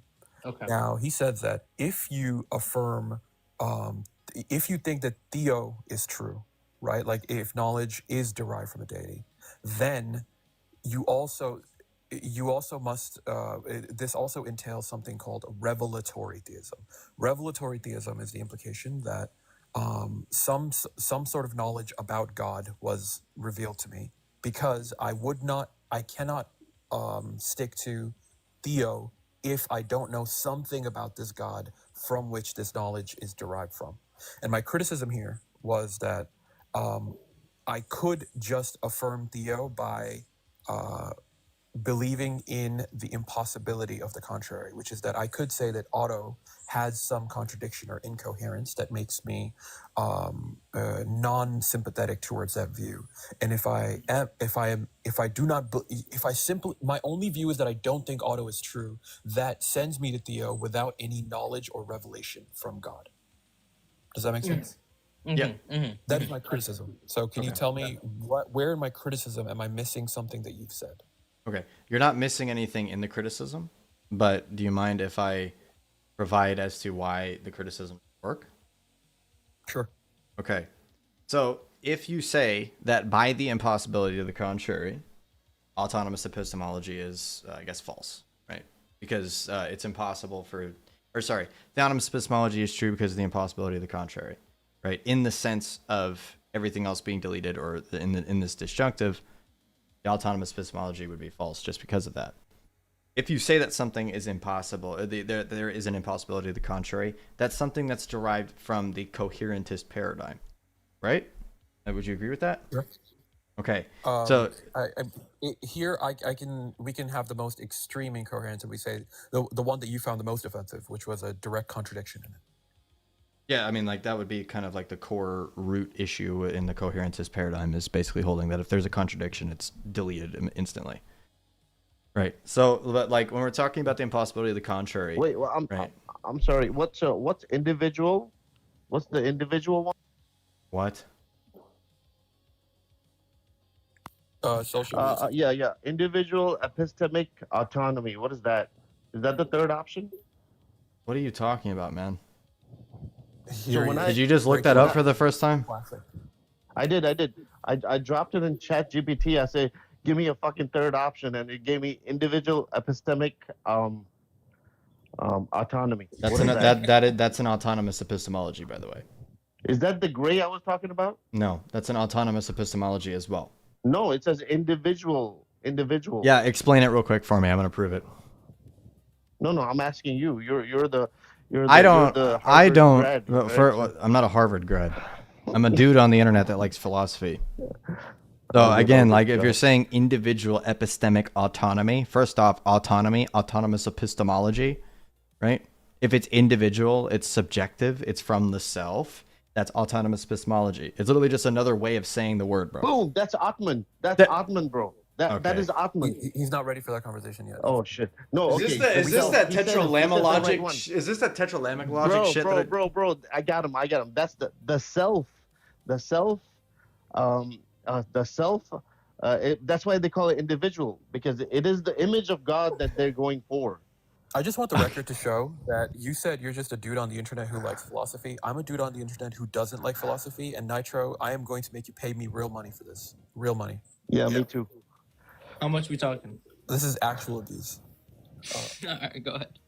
So, can you tell me where my criticism didn't quite understand what you were saying? Yes, if you say that there is an impossibility of the contrary, utilizing the coherentist paradigm, that means that in some way, shape, or form, that you know about the positive claim, right? Because an impossibility of the contrary still entails a positive claim on the side that makes it that the only possible option. So if you affirm impossibility of the contrary to everything else except for one system, then that means that you affirm the positive system. So if you affirm the theonomous epistemology, because you reject autonomous epistemology, then you must actually accept the entire system of theonomous epistemology. Otherwise, it is arbitrary. So if you want to just admit that you just want to be arbitrary here, then you can. But again, that kind of like ends the entire conversation if you want to just admit that. No, I think you struck gold there when you said that I must at least know about the other option, right? So in the disjunctive. No, I said you must at least know about the entailments of the other option. And so if you reject autonomous epistemology, then that means that you must affirm the contrary position. But if you do not have a paradigm that actually accounts for that position, your rejection of autonomous epistemology is arbitrary. If you want to accept arbitrariness to rejection, then you can if you want to, but that's pretty much the end of the convo. Okay, so in which case you are negating P1, right? Because P1 said that knowledge is either from a deity or derived from a deity, or it's not derived from a deity. Epistemology is either theonomous or autonomous. Yeah, 1 second. But now you're saying that the negation of one does not entail the other, because there could be some gray area in the middle of just being arbitrariness, which is the rejection of autonomous epistemology. Because it's a disjunctive, so there's not a gray area. I never said that you can simply just hold a negation without affirming the other. It's a disjunctive. Either you reject the disjunctive or you affirm one of the positions. And if you reject the disjunctive, then please provide me with the tertium quid. Yeah, so here, I think you provided us with one, right? When you said that if I reject the autonomous epistemology view, but... Rejecting one doesn't entail a tertium quid.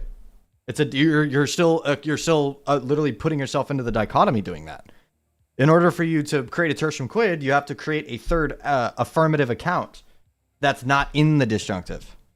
Okay, what about naturalized epistemology? What did you say? What about naturalized naturalized? At the end of my sentence, I was about to tell you. No. 1 second. Yeah. I got it. What about naturalized epistemology, where it is empirical? What does that mean? Which side does that go towards? That goes towards autonomous epistemology, because it goes off of the natural world and it's something that's derived from the self determining things, because you'd have to use something like induction to actually basically create any form of presuppositions that you have in life. So it's not empirical? How in hell did what I just say lead to that? Is it empirical or no? I just said that it's empirical. Empirical is something gathered by sense data. That's autonomous still. Okay. Because it's from the self. It's still something deriving from your senses. That's interesting. It says it's not the same. Okay. What?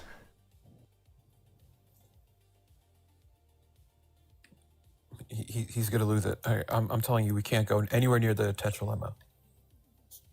Okay. He's gonna lose.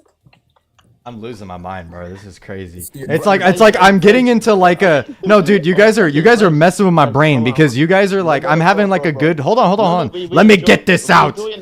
Let me get this out, please. Okay, go ahead. I'm talking. I'm having a good philosophical, logical conversation with O, and then Soul comes in here and says a bunch of crazy shit, and then Nitro in the back goes, "Hey, yo, it's a fat," and like I don't know what's going on anymore. Yo, I'm gonna tell you one second, yo. All right. So question is, hold on. One second. Go ahead. Have you ever had a rental car? wait, what did you say? Have you ever had a rental car? I have had a rental. Yes, I have possessed a rental car. When before. you're sitting in the rental car with your hot girlfriend or boyfriend, whatever it might be, is that car belong to you or no? I would say that it does not belong to me. No, I'm renting it. It belongs to the company that owns it.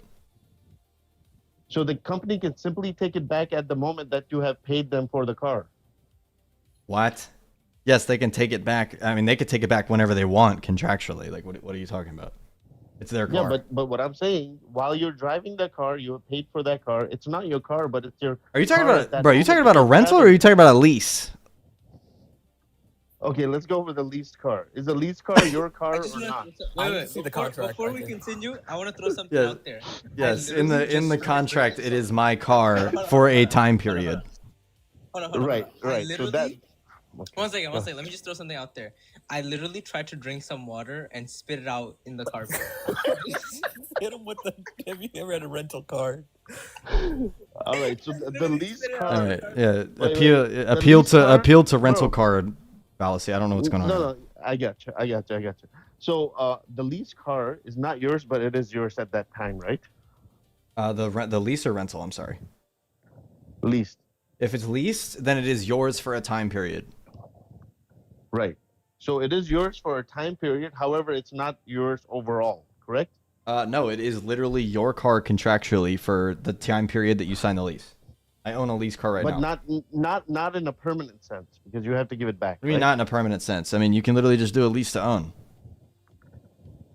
Right. So if I say at that moment, while you're in that car, well, while you have leased it, this car belongs to you and does not belong to you. Am I right or wrong? Yeah, you're wrong, because the car absolutely belongs to me. No, I'm both, because the car doesn't belong to you. At the same time, when you're leasing a car is not considered a rental in the proper sense. I'm just showing you like a very basic example of the logic that I was talking about. When you're leasing a car and you haven't paid it off yet. Yeah, when you're leasing it. It's not fully correct to say that I own the car. That's what I'm saying. You'd say that you own the car in terms of it being an asset that is under your name. But if we're talking about owning in terms of it being financed or paid off, then no. But if we're talking about this example in terms of it being contractually under your name, then that is an asset under your name. What? Because if you're still leasing it and you haven't paid it off yet, and you stop paying the lease payments, it's not like you have equity in the car. So how's it an asset under your name? It's an asset under your name in the negative sense. It's still yours, but it's debted. Exactly. So it is yours, but it is not yours. That's not brother. Yes, my brother. Bryce. Come on, Bryce. Dude. You can do this. I just explained to you how this is not happening. This is not happening right now. No. It is. So let me tell you this, right? You guys are trolling me. You will have a long life. You know, God bless you. Wow, thank you. When you die. Damn, you skip right to after the long life. That's when you're gonna realize what I just talked about, the rental car. So keep that in mind. Okay. Yeah. I'm sure that when I die, I'm going to think about the rental car analogy. But anyway, I got to get out of here, guys. I've been on here forever. Would it be crazy if this conversation comes up as your life is flashing before your eyes? Yeah, that would be really annoying. I'm not going to lie. I'm not gonna lie to you, man. Like, freaking, if I show up to the pearly gates, and I'm definitely gonna be asking about that. What about a rental car? Do you own it or not own it?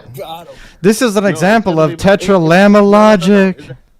It's gonna be more like your life's up, bitch. The lease is up, bitch. The lease is up. So, anyways, theology can be different. Can we get back to the syllabus? I already said, man. I gotta hop off here. I've been here for like an hour and a half. He's running. I'm running. Yes. Yeah. I've been here for an hour and a half, and I'm running away from you guys. I've sat here and joked with you guys about dumb shit for an hour and a half, and I'm running. Yes. Oh God. I just can't be here much longer, bro. You guys are frying me with affirming contradictions. I can't handle it anymore. What are you driving as you go? What do you mean? What am I driving? I'm not driving. Oh, you're walking? I'm standing still. You said you have to go somewhere. Yeah, probably to No way, bro. Well, in your guys' eyes, I didn't make a mistake. In your guys' view, I didn't make a mistake, though. But these are just two tokens at the same time, okay? Yes. Oh, fuck. Remember my name, Soul Shaver. Yeah, Soul Shaver, the contradiction of Farmer. I will remember that. That sounds like an Elden Ring boss. All good. Look up Nagarjuna's tetralema logic. I don't want to. First off, that first word sounds like I'm gonna get canceled for saying it out loud, so I'm probably not gonna look that up. But that's racism, bro. That's racism. Drop them. Yeah, that's fine, bro. Drop it. That's racism. All right. Thanks for coming, bro. So are you going or not going? I am going. I am going, but I'm not going in another sense. All right. Okay, Yeah, I'm starting to understand tetralema logic. I get it now. The rental car was the friends we made along the way. Yeah. By the way, that's just called fuzzy logic. In case you guys knew that. Yeah. Let me ask you a basic question before you go. Okay. What is the difference between true and truth? True and truth? Yeah. Well, in our view, something being true is just a characteristic of a proposition. And then truth would be considered a who. That would be the person of Jesus Christ. Incorrect. Truth never What do you mean incorrect? You just asked me my view. Yes, it must be. You just said, actually, you're a liar. You're not right. No. What you're saying must be incorrect. It must be incorrect. It must be incorrect? Yes. Well, in your view, I'm right and wrong, though, so... I'll give you a kindergarten If he level. is correct, you must be incorrect. Simple as that. Yeah, exactly. No, but that doesn't work though, because you guys don't affirm dichotomies. But Apparently, true is something that changes. True. Did you just say true is something that changes? Yes, truth is something. Truth changes in your view. What? No. Something that's true. It can change. Okay, true. So trueness to something doesn't reflect truth itself. Yeah, truth changes. No. Oh, now truth changes? You guys are burying yourself further. Hold on, Truth changes? Bryce, hold on, bro. Hold on. What is true can be false later. What is truth? It will never be false. If something is true, does it reflect the truth itself? I told you guys not to bring up this. Not in the complete sense. That's not in the complete sense. In what sense is it the same? In what sense is it the case? Is the sense of time and space and all relations to the fact that the true is getting depleted into a true. You're saying words right now. And what the fuck were you doing last half an hour? I gave metaphysics. You just said shit. That's not the same. Okay, that's not metaphysics. Also, bro. if you want to look at this, it's not. Don't do fuzzy logic. Look at paraconsistent logic because they do not affirm the. Isn't it paraconsent? trick? They don't deny. They don't deny the law of excluded middle. They just don't use it in objective. They say that contradictions don't explode. They the principle of like if A and not A, you don't get everything. Yeah. I mean, it would be everything that can happen locally. They still would affirm that.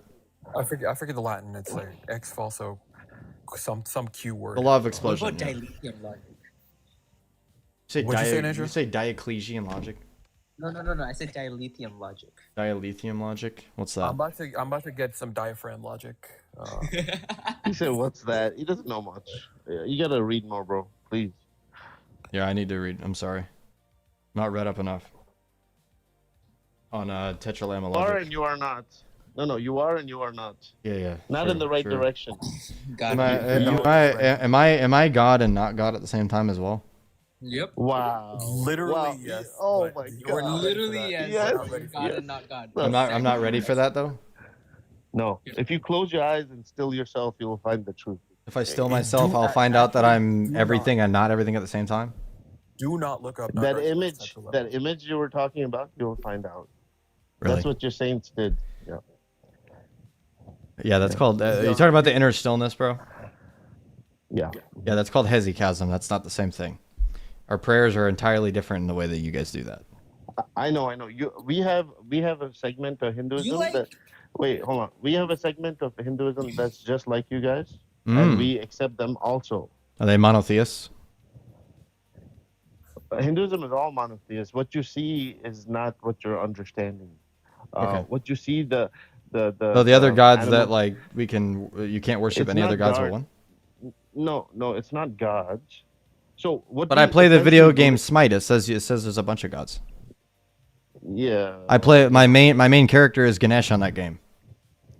Okay, so here's the deal. Ganesh is the representation of thought manifestations required for progress. So it's different how you guys talk about it.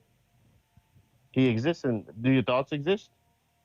In the abstract, exist, right? In the abstract. Yeah, there you go. They exist and don't exist. Yeah, that doesn't mean you affirm a contradiction if you affirm an abstract. That's not how that works. It's exactly how it works. You will learn, bro. You will learn, and you will remember my name as Soul Shaver. Thank you. He's actually gonna remember you in his last moments, and he's gonna be so. I probably am, dude. I'm not gonna lie. He's literally going to beat death. And he's like, no, not like this. I refuse. Yeah. Yo, before you go, bro, like, did you look into slavery Jesus versus Christ, dude. versus What the is your Bible? keyboard from 1965? No, it's just clicky, man. Oh, okay. I can't hear my own thoughts when you're typing. But you can also at the same time. So Bryce, before you go, you looked at slavery verses and G-side verses in the Bible. What do you think of those? Yeah. Well, I mean, in a genuine sense, like God treated people differently based off of the hearts of those men at those times. Based off the color of their skin. Like children, like they treated children differently? Yes. Based off of the hearts of children? Yeah, I mean, like I just bite those bullets, man. You're not gonna get anywhere with that with me. Yeah. I affirm that we don't understand the totality of morality. Defeat. Yeah. How is that a defeat? I mean, you'd have to show that means it's false. That doesn't mean that it's false. Acceptance of something that's morally incorrect. Yeah, again, you'd have to prove that it's morally incorrect within your view, but. So unaliving a child is not morally incorrect. Yeah, just asking me a question doesn't entail something to be false, by the way. Yeah, we're just asking you. Do you think it is morally incorrect? Yeah, it's not something that we have the judgment to be able to commit. Yeah, so it's morally incorrect. So for a human being to make a decision in that sense, yeah, absolutely. We don't have the ability to judge that. Bro, you have so much logic. You have such a beautiful brain, but you don't. Logic doesn't. We don't use logic to determine morality. There'd be a lot of crazy shit going on if we did that. You know what? I'm not friends with you anymore. I'm not friends with you either. No. We're done. Divorce. We are done. Nope. I gotta get out of here. Nope. I'll catch you. Divorced. Nope. No, it's fine. No, I divorce you. I divorce you. Fuck you, bloody. Yeah, there comes the racism, bro. That's funny. That's funny. One more statement. Soul Shaver, please do one thing for me before I leave. Don't make me scalp you. Can you yell really loud? Can you yell, "Do not redeem it," please? Just yell, "Do not redeem it." He did. Why did? No, I didn't. Say, why did you redeem it? Do not redeem it. What do you think? What do you think that means? Huh? I know what it means. Just say it. What we're trying to tell you in a very funny voice is your thoughts that line up with your scripture. Yeah, exactly. God, that was nice. I'm okay, bro. This was all. They shouldn't have. Okay. Anyways, if you're listening, what we're trying to tell you in that crazy voice. Why did you redeem it? Good one. That took forever though. Mic honor achieved. You're a Mic Explorer now? I don't even know what that means. Dark Sun, so muddle. Do not redeem it. Thank you so much, Arrow. Let's say Arrow. Yeah, Arrow Coda for the $10. Congrats on the monetization, bro. I appreciate that. I just did a new super chat. I'm glad that we actually hit our freaking goal, man. That's fantastic. I need to create some kind of thing that I do when we hit our goals. I really appreciate the support today, guys. Working really good. I think we might be able to have a couple more little small conversations or something like that, or something, either in Discord or just hanging out. If you guys have any videos or something that you want me to react to that I haven't seen, possibly, I can do that as well. But that was absolutely ridiculous. First off, I just want to say this right now. Never debated Hinduism in my life.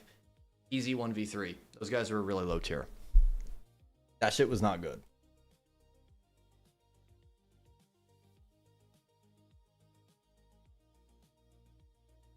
How about shaving that beard? That's not happening.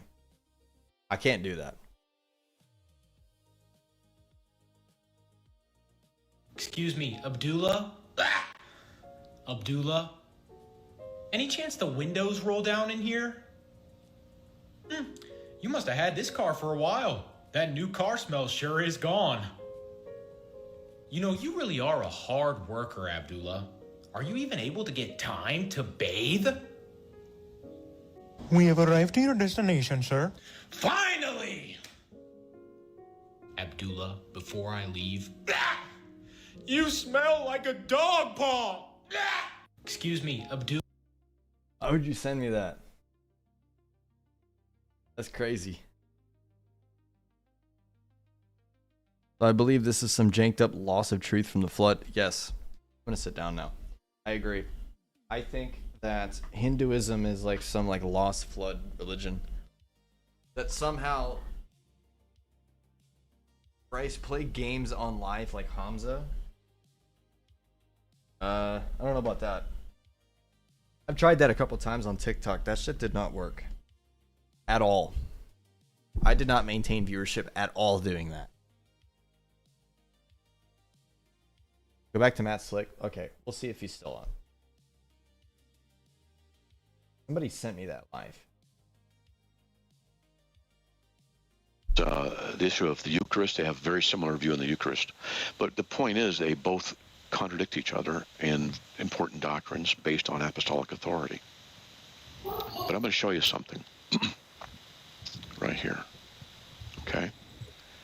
That right there, his voice makes me is angry. An article I've written on my website that demonstrates... It just affirms contradiction. Brother. Wow. It's important. Because I'm going to just say it. I even never heard of that. The Roman Catholic Church That's is funny not, that I was able not to going to save you. There's no hope in it. Okay? And I can Do you have a link to that in your... Sure. What you do is you go to my website here, Christian Apologetics. It's carm.org. Okay? Now, this is going to change in a while because we're doing an upgrade to the site, so their appearance will change. This dude's website. And you can just type in priesthood table. Okay? Just click enter, and next it'll be faster. Priesthood table. It's a table. I've gone through and done this. The priesthood of both the Eastern Orthodox and the Roman Catholic Church is not found in the New Testament. It is not there. Okay, this is critical because this dude just say apostolic succession is not in the Bible. If the Catholic Church is correct, we'll just do it this way, then why is it that their priesthood that they have is not found in the New Testament but only in the Old Testament law? Now, that's the argument. I'm not going to go through everything. But they say it's by divine appointment, but this is Old Testament. Mediator, that's Old Testament. Sacrificial role the priest plays, that's the Old Testament. Altars, that's the Old Testament. Liturgical vestments, that's the Old Testament. Anointing with ordination of service in the priesthood, that's Old Testament. Sacred duty of teaching as a priest, that's Old Testament. Hierarchical structure, exclusive male office, continual succession, moral purity, etc. The point is that these are Old Testament requirements never found in the New Testament. And the question is, why is it that the New Testament doesn't show this, doesn't teach this? But what is taught here is in the Old Testament Levitical law, which the New Testament says is no longer needed. So why is it the Catholic and Eastern Orthodox Church are affirming priesthood authority when the Bible says, no, you don't need it? That's the question. And I can get into it a lot more. I know a lot about Catholicism, okay? I can show you stuff that'll surprise you. But I'm not trying to just dump on you. I'm not trying to attack you or anything like that. I can't just let you go without warning you. This guy is EO, by the way. Teachings of the Catholic Church. Oh, he's not. No, yeah, I definitely don't take it as an attack. Would you say that these things are de facto invalid? That anything that isn't in the New Testament is invalid? No, the New Testament teaches us things like the word, for example, priest. Okay, we know that the word priest occurs in the New Testament, but let me watch this. I'll show you something. So in Matthew, we go to the beginning and we do a search for priest. We can see that there's lots of occurrences, but after the crucifixion of Jesus, I always teach you something. Sorry. Hebrews 9. I can't fucking handle this guy, bro. Like, he's so freaking boring. He's gonna make me fall asleep. You need help going to grocery store, man. I give you direction for grocery store. You need help with the algebra. I give you help with algebra. You need help with the baking. I help you with the baking recipe. Yes. Yo, no, wait, Bryce is here? Good, dude. Wait, hold on. Bryce is here? Yeah, you just sit tight, Unc. Give me a second. I love Bryce. He's my favorite ortho. Okay, I was like, where the fuck? Here you go, Bryce. There you go, Bryce. I know he was mentioned in the Bible. I was just. Merrick is like, yeah, it's where the debate. Merrick, so you're Gnostic again? With Bryce, really easy by being a bogomil. Hello, yes. So I am a Marcionite Valentinian who believes that the necessary precondition for knowledge is actually possessing the divine spark. Oh, dude, So I don't you're have any divine? argument against that. I'm not gonna lie. What does that I agree even with that. mean, dude? I don't even know what that means. Yeah, I believe that the false god is the demiurge Yaldabaoth who corrupted the material world from Sophia. Hey, Merrick, I have a question. Do you like? No, I don't answer questions because I like think when you're you from the hat? demiurge, bro. I'm gonna elaborate Like from when the you hat? demiurge. No, it's very cute. If I was like a blonde babe and I saw like you in a bar and I had like maybe a couple beers and yeah, How I many give you like a couple little beers? kiss. Yeah. Yeah. Yeah, but, How many's a couple beers? yeah. But Bryce, why are you not a bogomil, bro? It's kind of like Oh shit. Turn this fucking. Yo, Bryce, why aren't you Shia Mormon, bro? Shia Mormon. Shia Mormon. Dude, that's an actual sect. They're like, I'm joking. they're like, These like, they're like like, true like Muslim. There's an Mormons? actual name for the heresy. But, do they actually say it's an like actual- Yah Joseph and stuff like that? I don't know, but I know it's an actual. I forget what it's called, but there is a Bro, heresy. I remember. Like it's a real thing. Talent. I don't normally study the papacy, so I mean, if you wanted to do something either on like ADS or the Filioque, I'd accept that formally. Okay. Bryce, why no filioque? I'm joking. I don't debate filioque. At least not. Wait, Bryce, did you see my? I refuse to believe in a composite Holy Spirit. What? Hey, What, Bryce, Mary? did you see my comment I posted in the YouTube, bro? It's trying to be a little goober. Yeah. I said, Bryce, some of the sources on Merck's conversion say that Merck stopped believing in Gnosticism because they affirm ADS. And some say that Merck hated ADS so much that he had to leave Gnosticism. So it's Is Gnosticism absolute divine simplicity? no, they unironically affirm it. But They it gets unironically better. affirm ADS. No, unironically. That's why I said some of my sources are. That's what they're saying, bro. Is that why you legitimately left? Well, I mean, yeah, kind of. Why were you even there, dude? Like I said, I was so confused. Like one week I see you, like I think we were on a live, and we're talking, and we're like, like running the arguments, and then the next day I've already gained. I just see like a wizard dude in a red robe, and then. I mean this guy, bro. Hey, Talon, when you say, would you accept a historical debate and not the theology on it? Like, if I provide you with sources from somebody like St. Augustine, am I not allowed to provide the theology on why it's not filioque? I mean, I feel like that's not really something that would work unless you concede that we could talk about metaphysics in some sense. Even I agree to that. Like I mean, if we're just gonna say like who says "and the Son" enough times, then yeah, you're gonna win. I concede that. Merrick, we need to meet up, bro. It's a concession right there, bro. It's a concession, yeah. I affirm ADS and filioque because of that, yeah.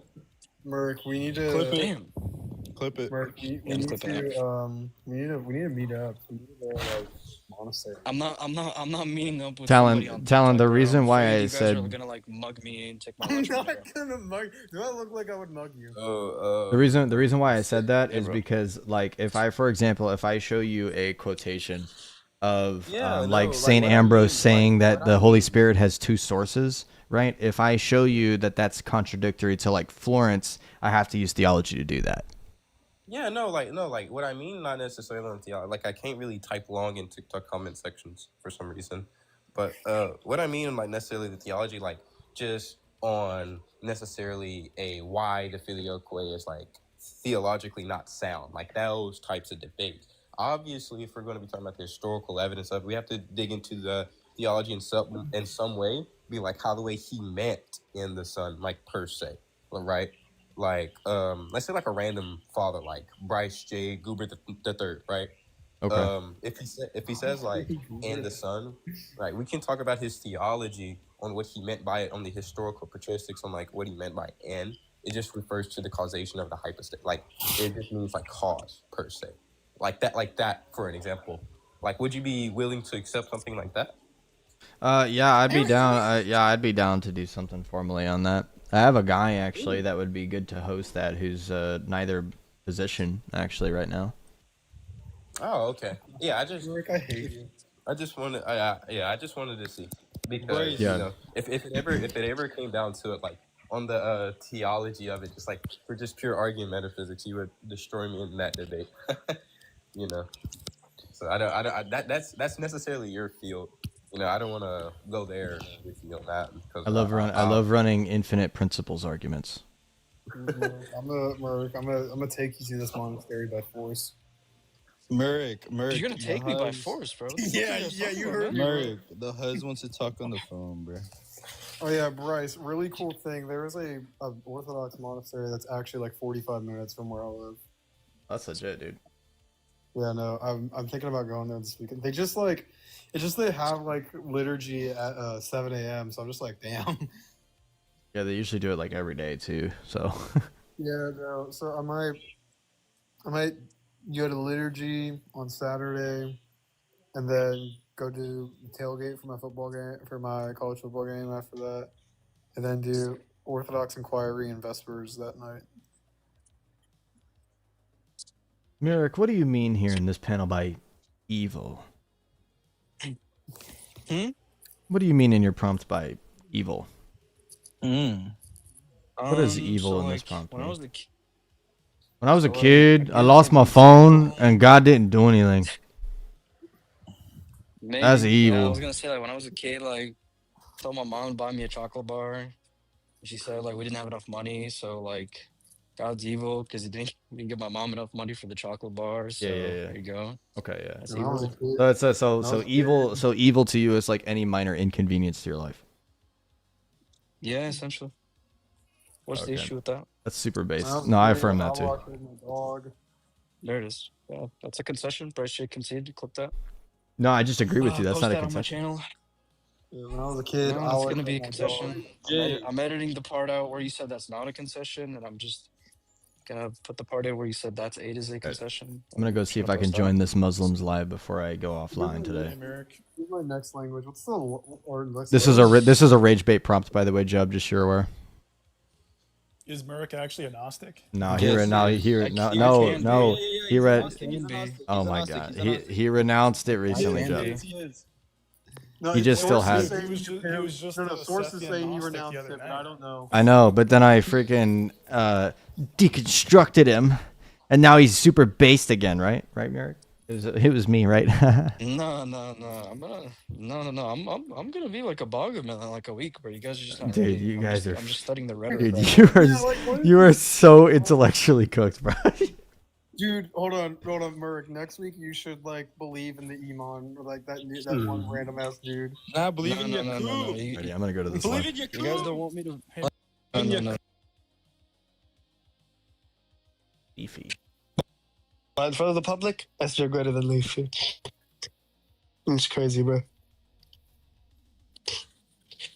Bro, please, for the love of Allah, can a Christian come here? Bro, can a Christian come here? You, an Orthodox Muslim, also up there? Yeah, the Biana is good, alhamdulillah. He's pretty good. Jesus is not God. Prove in. Fawzan, Uthaymin, Albani, all of them respected scholars. May Allah reward them and grant them Jannah. Leafy puts fear in their hearts, bro. Bro, I don't know, bro. They fear me more than they fear the Lord. It's crazy, bro. Leafy, does preach only mean worship in worship for God in Daniel 7:14? They say that's about Jesus and prove God. No, so it doesn't indicate like a divine status in any way at all. It just indicates reverence or respect or honor or dignity, which is something we expect. SJ, doubling down is crazy, bro. Why don't you know what, SJ, come up on the live and tell everyone why you're greater than me. Let me just invite SJ up. Hello. Yellow, what's up, Bryce? How are you, brother? Nothing much, man. I'm hanging out. How you doing? I'm good, bro. Are you Christian, man? Yeah, I'm Orthodox. Cool. So can you tell me why you're Christian? Can you give me any compelling reason for me to become a Christian? Yeah, I'm Christian because I believe that there's enough philosophical and empirical evidence for the church that's been established by Jesus Christ, as well as the doctrines that come along with it. Cool. So, for example, the doctrine of the Trinity, you believe there's empirical evidence that the earliest Christians believed in it? Correct. Okay, cool. So can you give me a single scholar that believes that the early Christians were Nicene Trinitarians? Single one. A scholar, or do you want me to show you the fathers themselves? We can do both, but first, if you could start with the scholar, that'd be great, and then we can move on to the fathers individually. I mean, I don't normally go off of modern scholars' opinions. Why would I do that? Yeah, because they studied the same. Because the issue is, if you take a church father, you could be misunderstanding them because you let's face it, you're not a scholar. You haven't studied it. You don't know the Greek. You haven't read the language. You don't understand the context. So it's possible you're just misunderstanding what they're saying. So that's why I'm not saying that you are doing that necessarily the case. I'm just saying that to further support your position. Let's say you say, for example, Irenaeus is a Trinitarian. You want to claim that he's a Trinitarian. Fine, cool, no worries. Can you give me a scholar who agrees with your interpretation that Irenaeus is a Trinitarian? That's what I'm asking. Do you get what I mean? Yeah, like I could use somebody like, for example, Dr. Bo Branson, who makes those types of arguments all the time. Yeah, Dr. Bo Branson is not a scholar on patristics, first of all. He's a scholar on theology. He studies analytic philosophy. Yeah. And he specializes specifically on the logical problem of the Trinity. And he does not believe that Irenaeus is an Orthodox Nicene Trinitarian who believes exactly the same things as you believe. Your argument against the Trinitarian view is that I can't name a modern scholar that agrees with me. That's your argument against the Trinity? No. No, my argument against the Trinity is very simple. First of all, it's incoherent. Second of all, it's unscriptural. Third of all, none of your fathers believed in it. Well, do you want to address each one individually? Sure. Do you want to start with Justin Martyr? Sure, yeah. Okay, so Justin Martyr explicitly says in his dialogue with Trypho, chapter 56, that the Son is a second God. Yeah, so who's in... subject to the maker of all things. Mm-hmm. Distinct from the maker of all things. All right, and that's in dialogue with Trypho, right? Yep, chapter 56. Yes, I'm aware. So in the dialogue with Trypho specifically, when he's making the argument or whatever that Jesus would be considered a quote-unquote second God, then that is him actually referring to it rhetorically for the time of the Greeks, because in the time of the Greeks had the accusation commonly. What do you mean, what is the evidence? What's the evidence that he's speaking rhetorically? Based in other statements from dialogue with Trypho, that would be contradicting your argument. Yeah, which other statements do you think contradict my argument and show that he's speaking rhetorically? Yeah, sure. Let me go ahead and pull up a couple of them here. I'm still pulling up my notes. Yep, no worries. Take your time and explain to me exactly what they say and who says what. I need all the sources. I need everything, bro. Mm-hmm. Give me a second here. Yep. Sure, no worries, brother.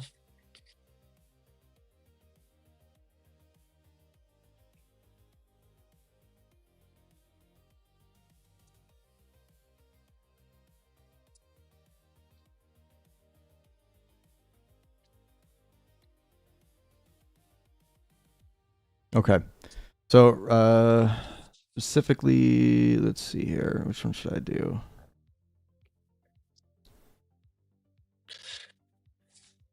I have a bunch of these ones here. All right. So chapter 35, specifically in a dialogue with Trypho, he says, "There are, therefore, and there were many, my friends, who coming in the name of Jesus taught both to speak and act impious and blasphemous things, and these are called by us after the name of the men in which each doctrine and opinion had its origin. For some in one way, others in another, teach to blaspheme the maker of all things, and Christ, who is foretold by him as coming, the God of Abraham and of Isaac and of Jacob, and whom we have nothing in common, since we know them to be atheists, impious, unrighteous, and sinful, and confessors of Jesus in name only, instead of worshippers of him." And in the first apology specifically, he says that we only attribute worship to God alone, but he says that Jesus is the one that we attribute worship to, along with the Father and the Holy Ghost. Right, okay. And you know, he also includes the angels in that statement. In the one I just read? No, in another one in the dialogue with Trypho. Do you want me to pull it up? The one I just put in chapter 37? Or in chapter 35, I mean? No, in that's dialogue with Trypho. I'm talking about his first apology. The same worship that he gives to Jesus is the same worship he gives to the angels. He bumps them all together. No. Let me go ahead and read. Do you know that? No, let me go ahead and read. First apology, chapter 6. He says, "But not with respect to the most true God, the Father of righteousness and temperance and other virtues, who is free from all impurity, but both him and the Son who came forth from him and taught us these things, and the host of the other good angels who follow him are made like him. And the prophetic spirit we worship and adore, knowing them in reason and truth." We worship and adore who? Hold on. Exactly. So Hold who on. do we worship and adore? Hold on. Hold on. No, I'm holding on. I know. So I'm going to provide you with a couple more things within that statement to show you what he means by that. Yeah, that's fine. Can you read it again one more time so the audience hears again? They heard what I said. I'd like you to repeat it again. Is that okay?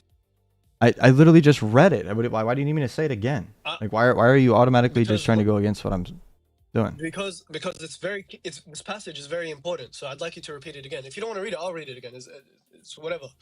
Would you like me to read it again, or would you like to read it again? "But not with respect to the most true God, the Father of righteousness and temperance and other virtues, who is free from all impurity, but both him and the Son who came forth from him and taught us these things, and the host of the other good angels who follow him are made like him, and the prophetic spirit we worship and adore, knowing them in reason and in truth." Pause.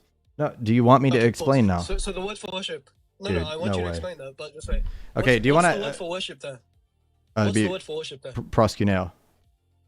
Okay, and is that the same word that you just used in the other passage? In terms of like the dialogue with Trypho? Yes, chapter 35, the one you just quoted. Yes. It's the same one, right? So the same worship that he gives to angels is Nope, the same worship that's he not gives what to the Father, that's Son, not and what the the Holy statement Spirit. says. That is exactly what No, it it's says. not. Let me read it. Let me read it slowly. Let me read it slowly for you. I'm going to show you. But it says the Father, right? who is free from all impurity, but both him and the Son, and then in parentheses, who came forth from him and taught us these things, and the host of the other good angels who follow and are made like to him. He's saying that the Son is made the host of the angels. Nope. Yes, he is, verbatim. Are you serious? No, dude, I'm getting frustrated because that's obviously what it says. You don't need to get frustrated. Let me read it really good. Let me read it again. But both him and the Son, who came forth from him and taught us these things, and the host of the other good angels who follow and are made to like him. It's literally saying that the Son is the host of the angels. Yeah, no worries. That's fine. So we're not worshiping the angels. Host of the angels. He is worshiping the angels, and It he's giving the same worship to the angels that he Bruh. gives to the Son and the Spirit. And this isn't just my interpretation. This is what your own scholars say. Dude, I literally just read it to you in the sense of that Yeah, context. I know you read it to me, but you haven't actually understood what he's saying. He's saying No. the Father, the Son, and the Spirit, and the host of the other good No. angels we worship and adore. No. We worship and adore. That's not what it The word says. worship and adore is predicated on That's all not four what it subjects. says. The Father, the Son, the Spirit. Okay, so let me read you scholars who agree with what I'm saying. I don't so care you're about. not I don't talking out of care my if you mind. read scholars that agree. I know you. I'm telling you. I'm literally showing you that it's not referring to that. I know you don't care about scholars. What is this? Is this a conversation or is this just like a monologue? What are we doing? It's a conversation. But Okay, so then let me follow conversate. my whims and desires. Can I conversate Yeah, then? you can converse, but Okay, so then let me explain because I'm going to show difference- you it. Now you're just saying I'm manifesting, so now it's just ad hominem. Okay, listen, brother. Do you want to We're not gonna actually have a conversation or no? Yeah, we can. Okay, converse. so We then can let me converse. go ahead and Conversing explain are two the separate sentence. things. No, Yeah, you can be I'm quiet, not you can be quiet, manifesting. and This is ad You hominem. can be quiet. You can be quiet, and you can wait for me to let you speak. That's what you can do. What? So there's a difference I thought we between were that. having a conversation.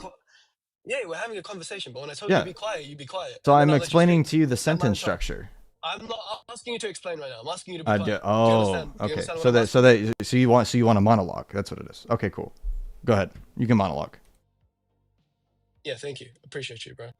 So there's a difference between conversing and manifesting. What you're doing now is manifesting because you don't want to appeal to the scholars. So that's why I said you can take any interpretation of any passage that you want and you can twist it to suit whatever theology you want.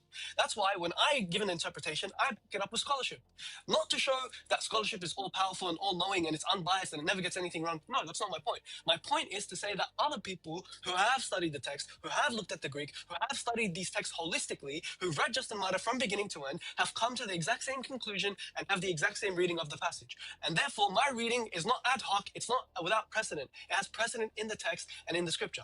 That's why when I show you these readings, I'm not doing it in an ad hoc way. I'm not appealing to authority. I'm quoting people who are specialists in the fields, specialists in patristics, like Dennis Paul, like Jonathan Hill, for example, like Paul Parvis, all these scholars who know the field the best, who've studied the language the best, and I'm quoting to you their opinion and it matches in line with mine. Do you understand? Whereas you are unable to do that. That's why your thing is just based on speculation. Or it somehow excludes the angels. It must exclude the angels. It cannot in any way, shape, or form include the angels. That's not what it says. And I'll read you sources to prove that. Now you can go ahead while I find the source and explain to me why it doesn't include the angels. Go ahead. All right, are you done? Yeah, go ahead. All right. So let me read the sentence again, slowly. And the most true God, the Father of righteousness and temperance with other virtues, who is free from all impurity, but both him and the Son, who came forth from him and taught us these things, and the host of the other good angels who follow and are made like to him. He's literally still talking about the Son here. Do you get it? He's saying that the Son is the host of the good angels who are made like to him. So the Son, he's talking about the Son when he's talking about the angels being made like to him. And the prophetic spirit we worship and adore, knowing them in reason and in truth.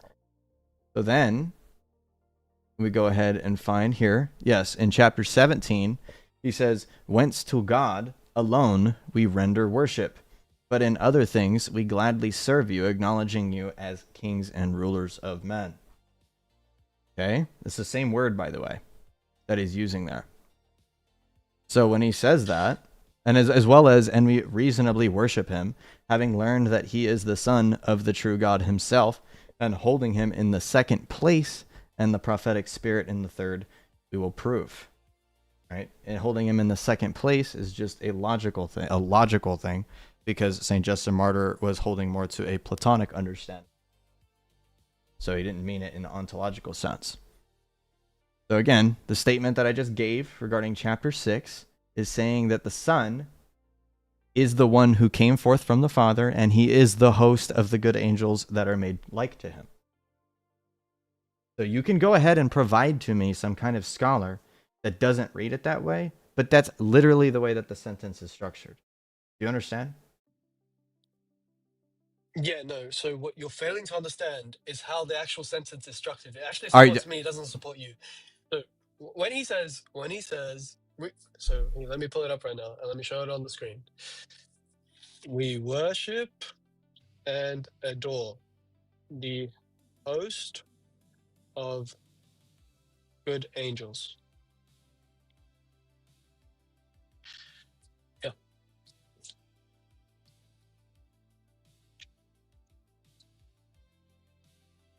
Let's pull it up. All right. So this is it. First apology, just a model, right? And this is the passage in question, right?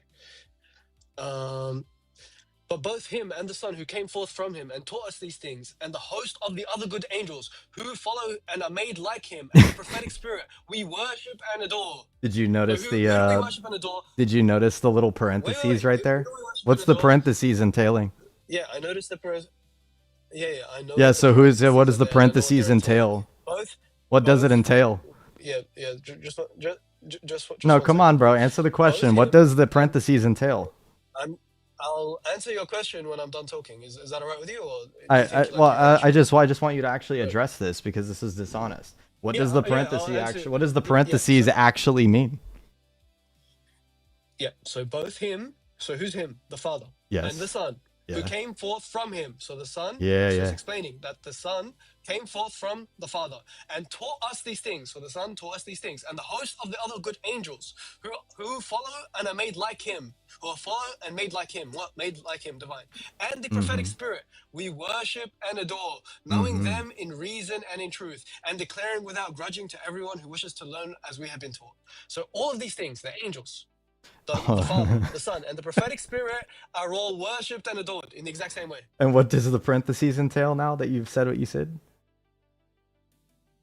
I just explained it. Do you want me to explain it again? So it says and the Son, right? Well, I mean, you just read it, so I'm not really sure why you're telling me to repeat what you said.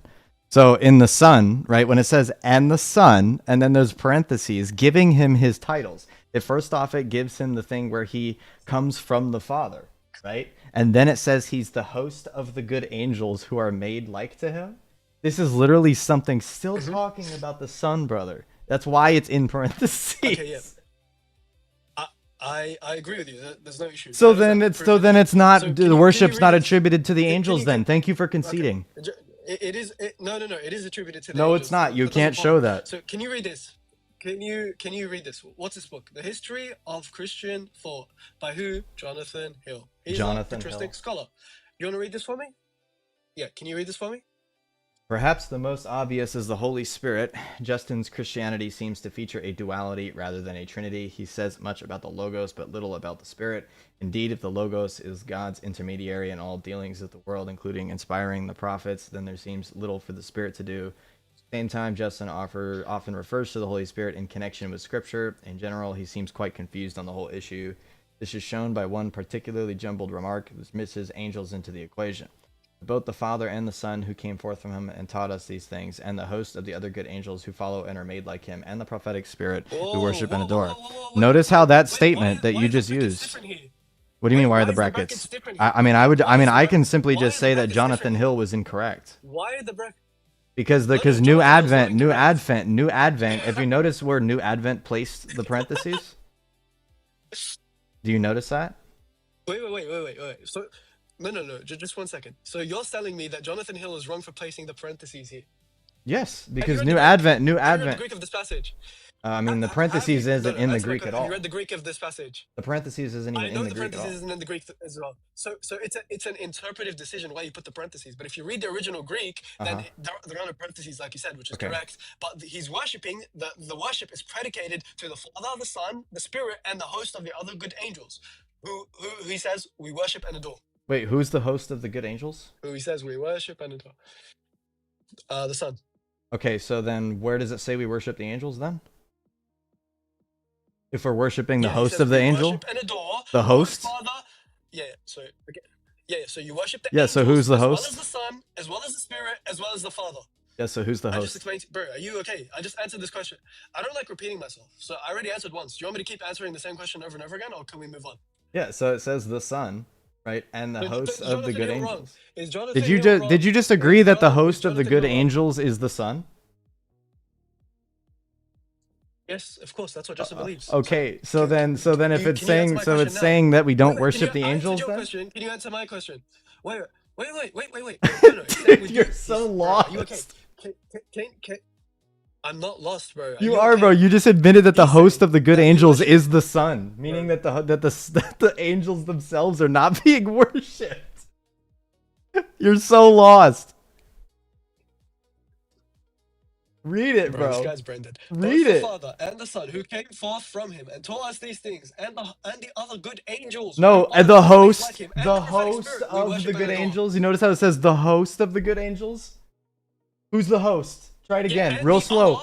No. The host of the good angels. Who's the host? Try it again. Try it again. You're getting real close. You're almost there. Yeah, I said the Son like 50 Oh, okay. times. So then it's not. So then the worship is not attributed to the angels. It's attributed to the host of the angels. No, it's attributed. No, it's attributed to the angels. Where does it say that? It says that it's the host. It says it right, bro. Okay, so this is shown by one particularly jumbled remark which mixes angels into the mix. It literally says, It says we and worship the and adore host of the good angels, right? Again, Who's the host? Wait. So first of all, wait. Is John Henry? Wait. Hold up. Is Jonathan Brown? Is Jonathan? I'd say that his exegesis is incorrect, but like freaking like the parentheses honestly isn't even problematic now. Wait. So he's wrong. Wait. Be quiet. So Jonathan Hill's wrong. All right. Now John Henry Newman, he's a doctor of divinity. Is he also wrong? A doctrine of divinity, John Henry Is he Newman. also- I don't know what he says about it. I haven't read his book on. Okay. Well, yeah, no worries. You don't know. You haven't read his book. All right. And again, as to, do you want me to read or do you want to read? You can go ahead.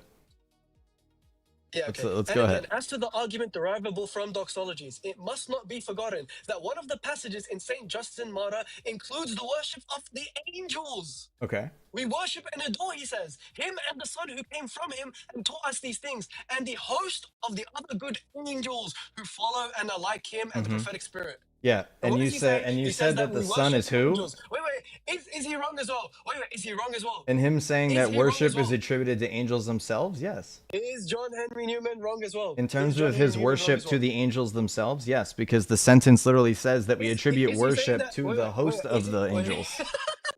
Does it not say that? Wait. Is the worship attributed to the host of the good angels? Is that what it says? Is that what the statement says? Both. Where does it say that the angels themselves? Where does it say that the angels themselves are? Both and the angels. Where does it say that the angels themselves He says are? we worship and adore. Yeah. Just read the passage. We worship and adore, he says, him and the Son who came from him and taught us these things. Right? And the host, and the host of the other good angels. Okay, so who's the who host of follow the good angels? And are like him. Who's the host of the good angels? Bro, Oh, I can tell you're getting it because you're getting quiet. No, it doesn't. It says the host of the angels, bro. No way, bro. No way. So it says the host of the angels. Bro, this guy's brain dead. Yeah, so when it says the host of the angels, do you think that excludes the The angels? one that's being worshipped is the host, bro. Come Do you on. think that excludes the monkey? Hey, monkey, turn Look on at your brain. the ad hominems. Look at him manifesting now because he knows he got caught. Wait. He already mentioned the Son, right? He already mentioned the Son, right?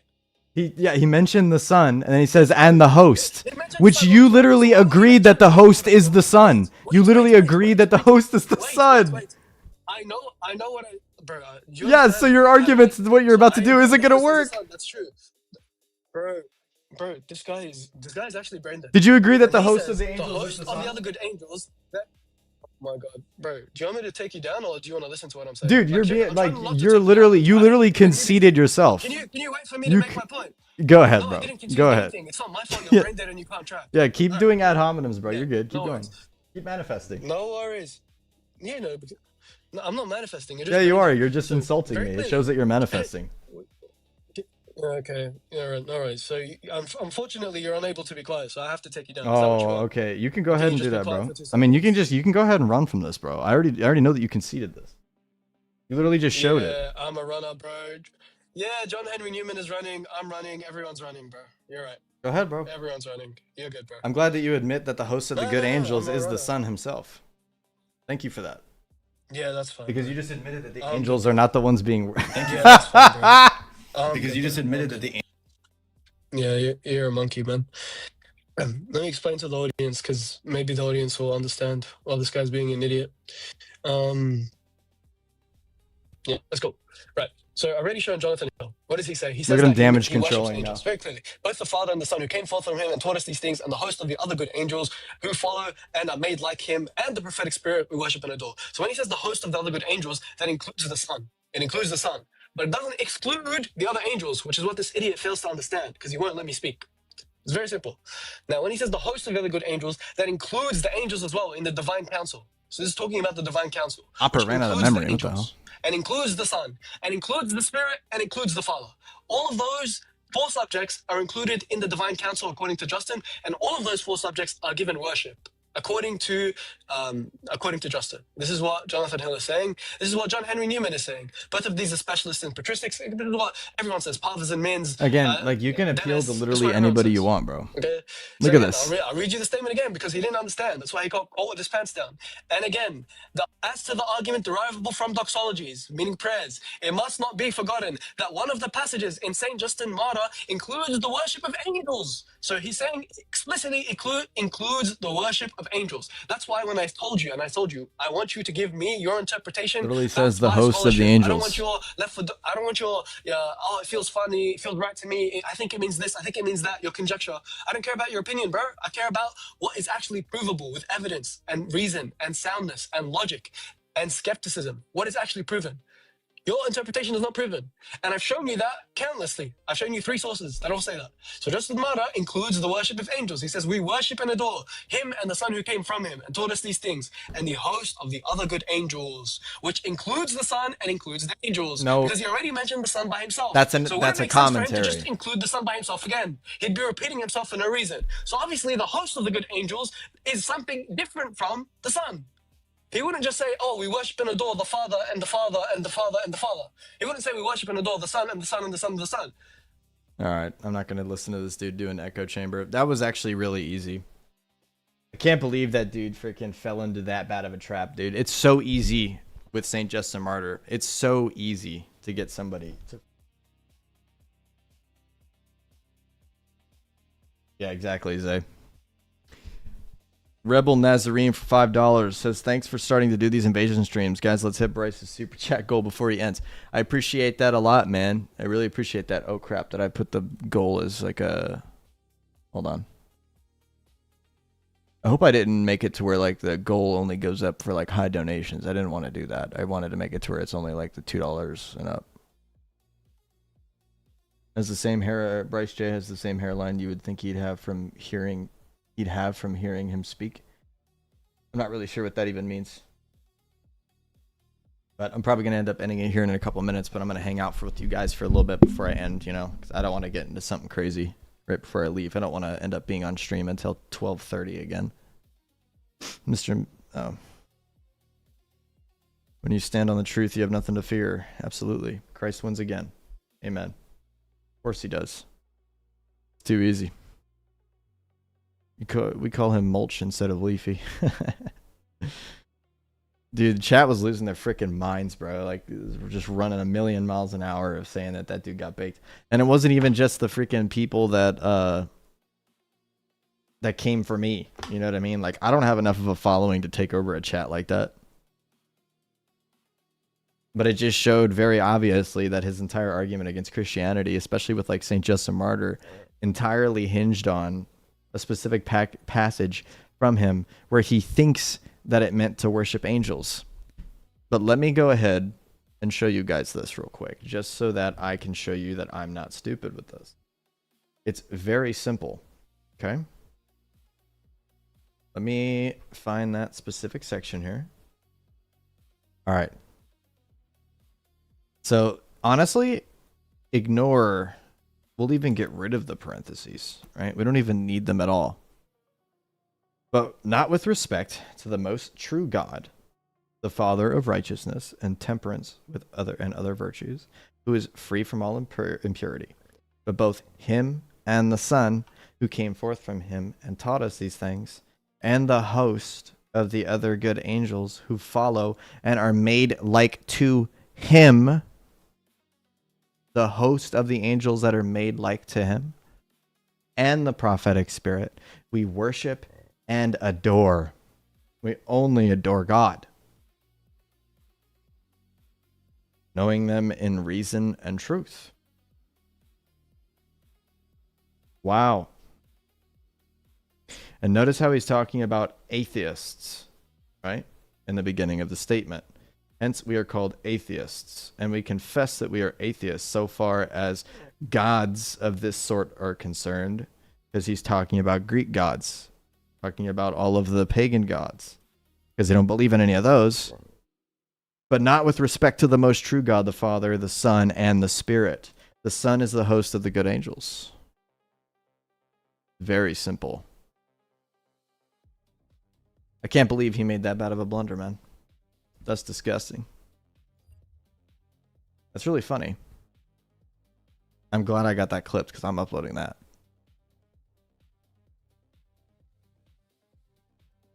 Goodness gracious, bro. Glad I got that one because I'm definitely freaking definitely gonna upload that one pretty much immediately.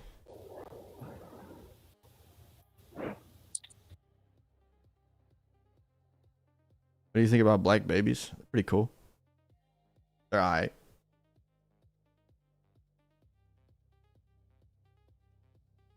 So could there be an argument that it's referencing the Father since it said to him in the first sentence? Yeah. Even if it is referencing the Father, it doesn't even help. It doesn't help the argument that he made. He made the argument that proskuneo, right, the word being used in that context, has to just mean like a regular veneration. Arrow code of $5 says, I gotta pay a debt to the host of the party. Gotta apparently pay everyone at the party, in the party as well. Thank you for that. Appreciate that one.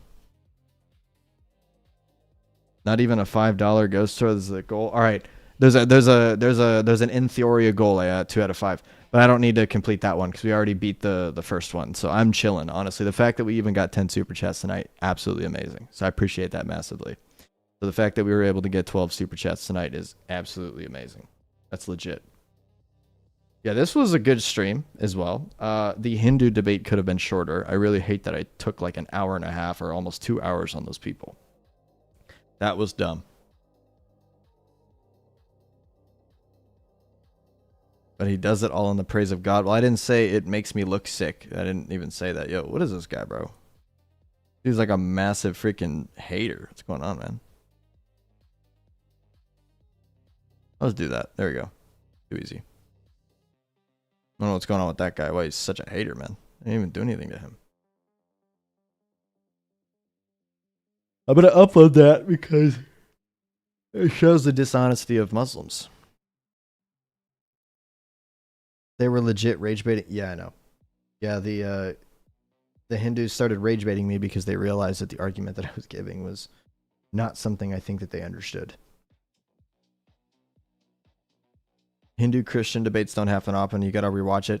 It wasn't actually like, I'm going to be 100% real with you. It wasn't really actually like me critiquing the Hindu position specifically. I was actually just running tag. I just ran tag. And they acted like these like weird, like semi-atheists in a way. It was kind of weird. Eric Ybarra is better than this Bryce guy. I agree. Yeah, I agree. That's true.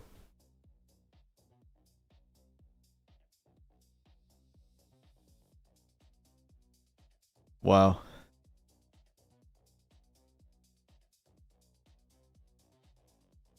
It's crazy that the Muslims' arguments nowadays, especially for like patristic stuff, is, well, this modern scholar says this, therefore you have to agree with him. That's some low tier shit, man.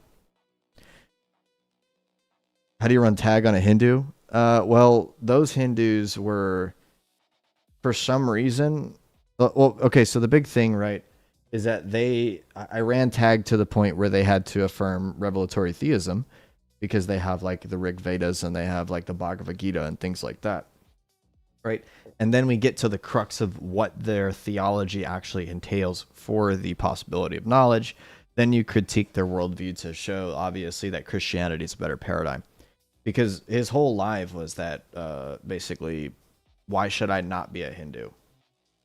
So I was like, okay, I haven't been doing tag recently, but I might as well just do tag for this because I need to show that Christianity is a better paradigm by using something like that.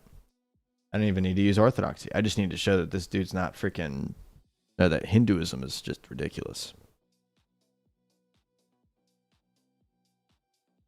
Strange how the two people disagreeing with Bryce get ostracized by chat almost like an echo chamber. That wasn't my live. That was a Muslim live, dude. Oh, are you talking about in this chat? I mean, I don't really care. It's not, I didn't ostracize him. Mr. Mima was just insulting my hairline. I mean, like, what do you want me to do?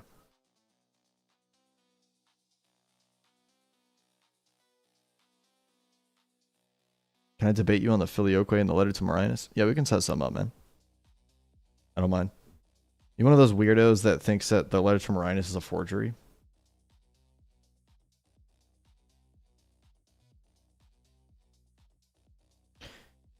Why can't the Duns Scotus formal distinction work for tag? I don't really have an answer for that yet.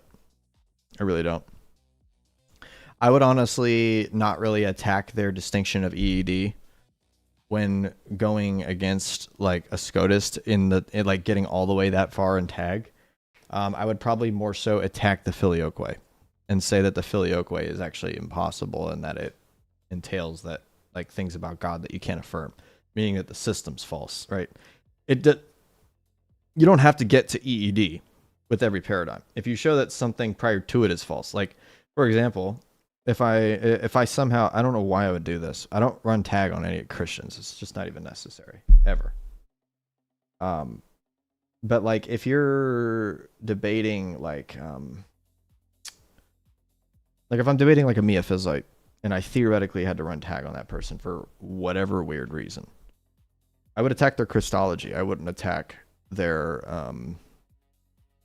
EED distinction. I'm talking about Honorius. Oh, I'm Orthodox. Oh, okay, Marty, sure. Sorry, I thought you were talking to me.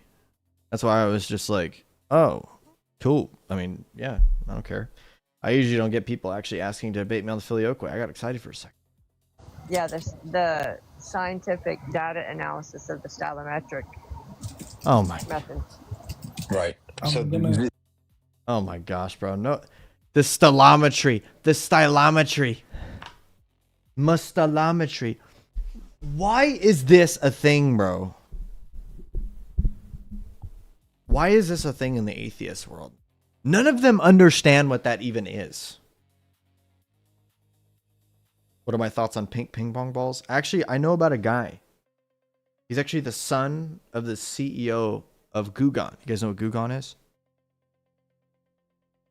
It's a really, really cool company, you know, that creates like these, you know, these this chemical that like gets like adhesives. That's a elite ball knowledge joke, by the way. If you don't get that, then you know, I should troll Abdul. I should. I am from West Africa, brother. Whoa, look, it's Brycej. Oh, look at that. Calling my name out already. I know who you are. You're Gabriel, bro. User 248. I know that you're Gabriel. I know you.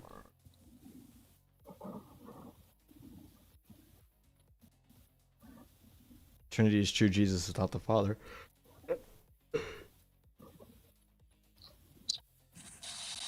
I got a good argument. even start, bro. Huh? Don't even start. What's up, bro? Would Jesus be the Father materially? No. Oh wait. Oh, so Materially, there's. as in, like, can I respond? I wanted to be a sophist, but go ahead. If you're saying material, like just saying like they like material identity. Yeah. The Father, no. God, yes. He's not material. So there's different materia for the hypostasis versus the nature. Material. If you're taking like material identity, just be like identity and being. Then yes, they have material. Material identity is just the res or the thing itself. It's being of the same thing. Is the Father the same material as the Son? If you're taking that to be nature, yeah. Oh, so Jesus is the Father, bro. GG. I said nature. Yeah, I know. The Father's not. Yeah, they're the same by nature. They're the same what? They're the same by nature. Therefore, they're the same. They're what? identical. They're the same. They're the same what? The same God, bro. That means that he's the same. Oh yeah, yeah, the same God. Yeah. So Jesus is the Father, then. How do you get there? Because it's one God. There can't be more than one person, right? According to. According to Eunomius. Yeah, that's not even Eunomius' argument. Yeah, there can only be one. To be God is to be the Father, bro. To be God is to be unbegotten. I mean, I wouldn't. I don't have a problem predicating unbegottenness on the essence. What? I don't have a Okay. problem saying that it's unbegotten. Okay, I want to hear you say that the Son is naturally unbegotten. Yeah, by essence, he is unbegotten. Unbegotten here just means unoriginate. Hey, yo, dude, that's that's such a funny thing to say, man. I don't know. I know that it's not technically wrong, but it's just funny to hear. Like when I'm like just that's quoting a. Saint Basil. I know. So Saint I Basil know. is I funny know. to Yeah. say. Well, can somebody clip Bryce saying Saint Basil is funny? That's funny. Is the Holy is the Holy Spirit unbegotten as well? By nature, yeah. The unbegottenness is essential. Yes, like if you're saying like unoriginate, I'm taking that to be like the same thing. To not come forth from something else, yeah. Yeah, the essence did not come forth from something else. When you say it'd be better to use something like ase per se, Yeah, I'll say just means not originated. that's like a better word, right? I mean, that's what I'm just quoting Basil, man. Wait, would you say that's the same Basil? So Saint Basil? No, I'm saying it to you because you're goofy and he's not. Wait, but I'm just regurgitating what Basil said. I know you're a poser. What does that have to do with anything? I don't know. It's a non sequitur, but you fell for it. Yeah, what's your argument for that? I don't have one. So you're just saying stuff? Yes. What do you think I do all day? You know, I would think that, you know, hang out with your wife, your children, but no. No, I just sit on TikTok and mess with people all day. That's all I do. Well, not hanging out with your wife and children. Why is Pope begging to come up?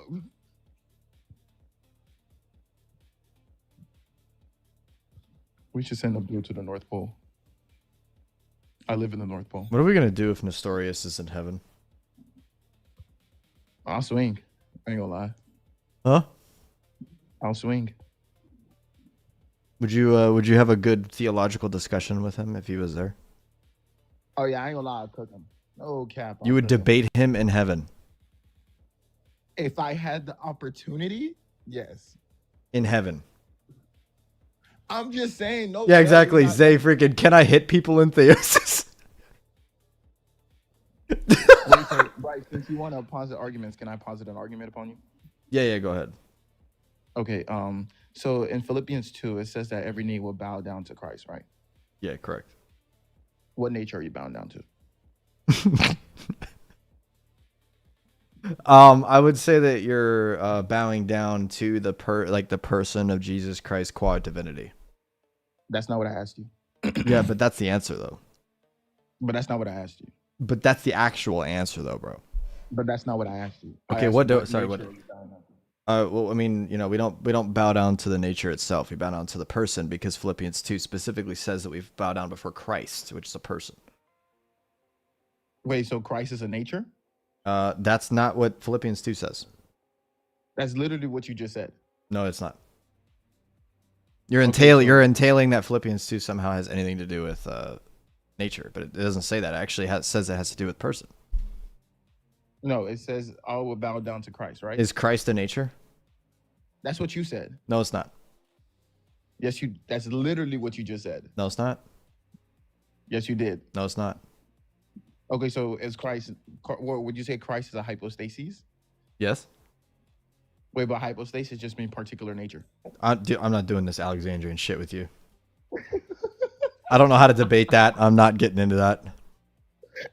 That's why I don't do Christology. I hate it. I hate the freaking Alexandrian explanations for all this.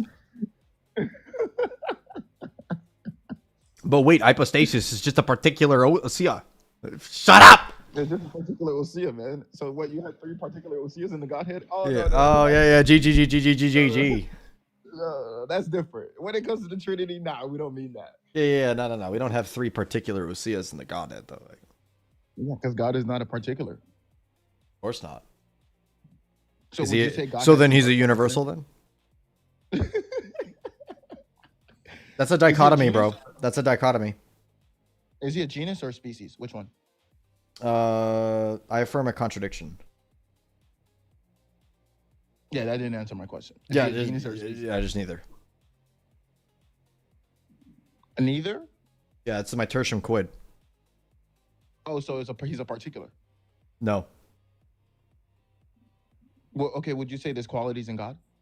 no, Wait, so God doesn't have qualities. no, he does not. So is it a quality to beget?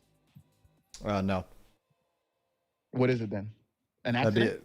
it. To beget, that would be considered an ability, but that's not the same thing as a quality. Oh, ability. So he has It'd be a potency. hypostatic ability. No, an ability doesn't necessitate potency. You rip that out of your butt.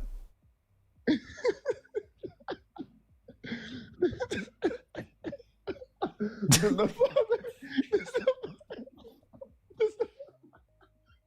does the Father have the ability to beget? Yes, hypostatically. Does he actualize? Does he actualize that ability? Yeah, absolutely. Okay, so he moves from potency to act. No, again, you pulled that out of your ass, bro. How? Everybody here, he has the ability. Yeah, just be then no, he because he's actualizes- eternally in act. He's eternally acting.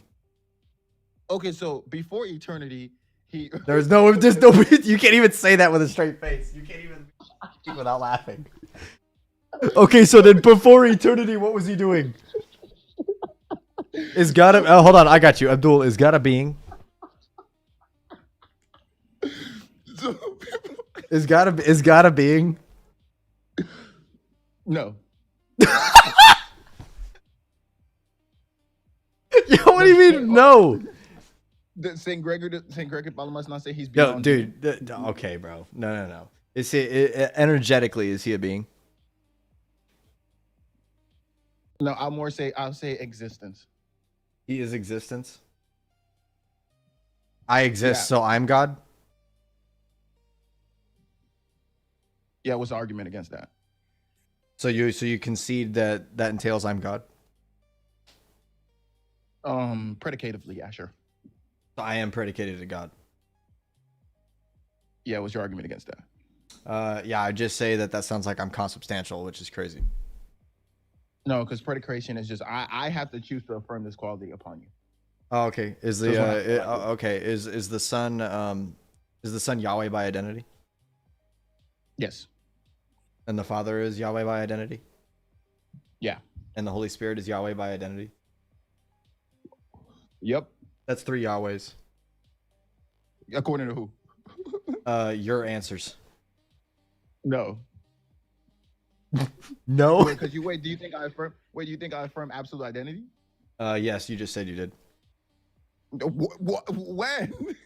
When you said that. I didn't say absolute identity. I just said identity. Yeah, didn't you ask me said what by. type of You said by. Okay, what kind of identity? Material. Materially identical to Yahweh. Yeah, Yahweh would be the being. Yeah. So the title That's of literally Yahweh, the title of Yahweh is the same thing as the Father. What? How did you get there? Yeah, material identity when we're talking about 2 subjects is simply just saying that these 2 subjects are of the same thing or res. That's all material Okay, identity and is. So is the title and of the Yahweh thing- materially the identical thing- to the Father? the thing and res here under question Is Yahweh univocal or analogical, bro? I'm about to cook the shit out of you. Is it Can you repeat that? Is the title Yahweh univocal or analogical? It's predicatively. It's predicate. What? That's not a. All right. Is it univocal or is it analogical, bro? What's your argument against what I said? I don't have one because it was a non sequitur. Yeah, according to who? According to me, bro. Yeah, you're not an argument. Now Dude. what? Yeah, your chat is so confused, bro. Didn't Dr. Sijuwade say the Son is God by predication? Yeah, in the formal sense. Yes, Dr. Sijuwade needs to close his damn account. Yo, you disagree with Dr. Sijuwade? Yeah, 100%. Yo, bro, disagreeing with a lot of clergy. Ed, and I'm agreeing with Damascene. Huh? I'll send you something from Damascene. All right. Have you read what's that word? Against the Jacobites? Yeah, I've read that. Then he answers this question. What section does he talk about that in? I'll send it to you. I can't remember exactly when, but I'll send it to you. Okay. Those life fell off. Talon, you're a Jew. Yeah, take me down, TikTok. Yeah, I hate the TikTok shop. I hate the TikTok shop. It's the devil. I hate the TikTok shop. Yeah, I ordered something and I got a picture. That's crazy. You should have read the description. I bet it said it was a picture in the description. Bryce is Jewish. I'm gonna call all the monophysites to get your live taken down right now. Hey Bryce, you know in scripture when it says there's neither male nor female? Yeah, is that like affirming they them? No, I'm just Why are you going there? I'm just saying. I don't know. I don't know. Yeah, so when you get to heaven, are you neither going to be male or female? I agree with Origin. I agree with Origin too. Wait, so you're going to be resurrected as a sphere? Yeah. Hey man, you're on my ballpark. You see that little sphere that you're in right now? That's how we're going to resurrect that. But answer my question. Spherical. So are you going to be male or female in the resurrection? I don't know. Neither? I don't know. I'm going to be a sphere though. So is your sphere going to have a gender? I don't know. Oh, so you just don't know anything? Yeah, nobody talks about that, bro. Well, the scripture says neither male nor female. Yeah. So what are you going to be? Is that talking about the eschaton though? Yeah, I am. Yeah, it is. What do you mean you are? Is the scripture talking about it in the eschaton? Yes, yeah. Can you show that? It's my it's my interpretation. Yeah, what's your argument against it? Premise 1, God is the necessary precondition for knowledge. Is bro trying to run tag against me? Premise 2, we have knowledge. Therefore God exists. Wait. This is demonstrated with a disjunctive syllogism. Yeah, premise 1 is a presupposition. Can you prove premise It's not a presupposition, or it's not a presupposition because it's actually shown through the impossibility of the contrary. Yeah, that's a whole bunch of words. Can you justify P1? Yeah, bro, that's cope, by the way. How? You just said a whole bunch of nothing. Yeah, I said that it's a disjunctive syllogism. It uses modus ponens. Yeah, I reject that. Now what? You reject modus ponens. Yeah. Now reject what? logical entailments. Okay, where we go from here? I don't know. Feed you to the wolves? I don't know what to do now. I don't believe logic exists. Now where do we go from here? Oh, that's fine. I debated a Hindu earlier on my stream. And he affirms this thing called tetralemma logic, and I affirm it now. I don't even know what that is. Yeah, you just affirm that every proposition is a contradiction, and it's fine. Everybody here, please. I'm trolling. Don't take me serious. Yeah. Okay, so what's the argument against what I said? I forgot what you said. Yeah, I don't believe logic exists. Oh, yeah, me neither. Okay, so you agree with me? Yeah. So, if God, why evil? I don't know. Would you say God is the cause of evil? I don't know. So you don't have an answer for nothing? No, I just got faith. So blind faith? Correct. Okay. All right. No arguments. So where we go? W concession. I didn't concede. You agree? Yeah, you see that is just say I don't know to everything and they can't refute you. It's actually crazy. No, literally. No, literally. When somebody's ignorant, it's like, damn, where do I go from here now? Like I don't know shit, dude. Like I don't know what's wrong. All right, I got a simple argument for you. So Last one, and then I gotta go to Betty. Bye. Yeah, all right. In St. Cyril's second letter to Substantius, it says one nature. I concede. I'm not doing this. I concede. Why? I don't know. Are you talking about one incarnate nature of the word? No, he said just one nature. He didn't add the word incarnate. Yeah, okay, but like what is the actual statement? I don't know. I'm just making. Yeah, that debate. Yeah, doctor, I agree. That debate with Leafy that I just had was ridiculously stupid. Abdul, you should have saw this, bro. This dude was trying to show that Saint Justin Martyr was a subordinationalist with me. And I brought up a specific section about how it says that we worship the Father, Son, and Holy Spirit. And in that statement, in the first apology, he tried to make an argument that it's also saying that Justin Martyr is saying that we also worship angels. Let me read the statement for you real quick. Tell me if you could possibly get what his argument was from this statement in any sense. It's like insanely bad how ridiculous this dude was. And I'm so glad that I got it recorded because I'm freaking clipping this shit like immediately. Let me pull it up. All right.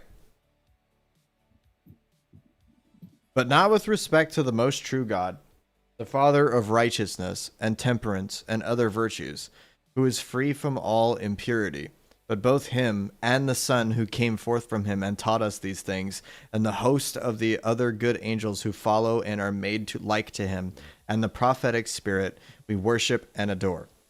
Does that say he's worshiping angels? Yes. You're stupid, bro. Read it again. I'm sorry. Read it again. All right, but both him. Okay, go ahead. No, I was gonna say because he conceded that the host there is gonna be Christ. Yeah, he said that the host of the angels is Christ.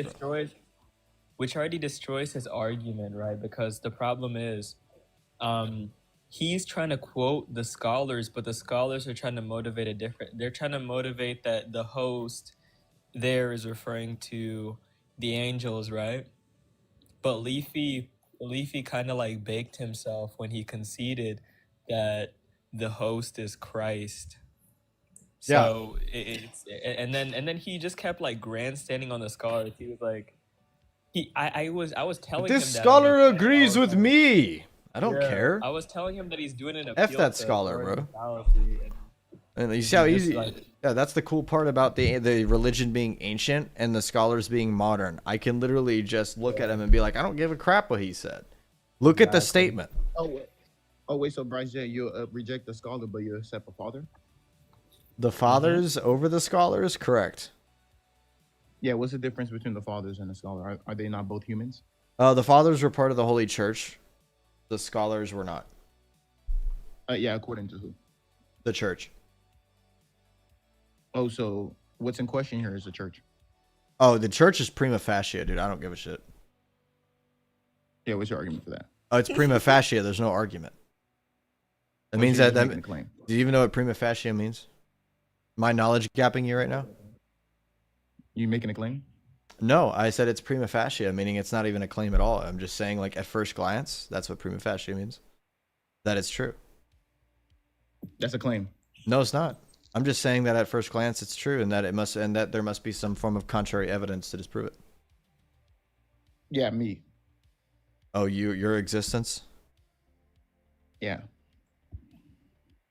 Yeah, Bryce, if on a bundle theory, there is no substratum or thin particular, and each concrete object is a bundle of its properties. And on the trope bundle theory, any concrete objects are trope bundles, and the concrete objects that are maximal bundles of a bundle, but only the bundle as a Bryce, whole let's is talk sufficient to Christology. individuate a hypostasis. GG's. Yeah, let's talk Christology, Bryce. No. Why not? Because I'm still actually studying that, but I'm currently in a textual criticism arc at the moment. Okay, let's talk Tridology then. Dude, I gotta go to bed, man. I'm gonna run. Why are you running? Why are you running? I just admitted I was gonna run beforehand, so now you saying that I'm running looks stupid. Okay, so don't run. So let's talk Tridology. No, bro. I'm gonna run, dude. Stop. I just have one question. Okay. Okay, if hypostasis is a particular nature, would you confess 3 particular natures in triad? No. Okay, so what's your argument for rejecting 3 particular natures? Are we talking about primary or secondary substance? Honestly, being honest. Primary. Yeah, I could say that there's 3 primary substances in God. Sure, why not? And a primary substance would be like the secondary substance with accidents, right? It doesn't entail accidents, no. So what is it then? What's the primary substance in the Godhead then? Primary substance is simply just a individual subsistence of rational nature. Oh, so there's 3 individual substance in God? Yeah, primary substances. Yeah, I already conceded that. Oh, so you affirm 3 individual substances. Primary substances. Sure, yeah. Okay, so the essence was individuated 3 times. 1 substance, 3 essences. So can you answer my question? Was the essence individuated 3 times? No. But you just said 3 individuated natures. Yeah, 3 subsistences of a rational nature. Yeah, where do you get that definition from? I made that up. Yeah, Boethia says substance. Yeah, I know. I just changed the word. So you're making up your own theology? Correct. So you're not Orthodox? That doesn't follow. Yeah, don't you hold to the fathers? Yes. Okay, well, the fathers say in individual substance of a rational nature. Okay. Yeah, I mean, like, I would just say that Boethius is entailing primary substance. And if he's entailing primary substance, we can use the word subsistence. Yeah, according to who? According to the fact that a primary substance is properly denoted as a subsistence. No. What's your argument for that? That's what Aristotle says. Where does he say that? I don't remember, but I know that he says that. So, but a primary substance is just like an individuated nature. A primary substance is an essence. individuated nature. It's not just that. Well, are you saying a primary individuated nature that's contracted with subsistence? Yeah, it'd be considered like a particular in the proper sense. Oh, so there's particulars in God. Yeah, here we go. Well, I said in the proper sense. In theology proper, in theology proper, you could say that there's 3 particulars, but only in that sense. So there's 3 particulars. Would you say that the divinity? In theology, only in the intertrinitarian life. But if we're talking about the actual like overall reality, God is not a particular nor a universal. So wait, in the theology proper, would you confess 1 universal, 3 particular? Yeah, in theology proper. GG's. Yeah, GG's. So 3 particular. Yeah.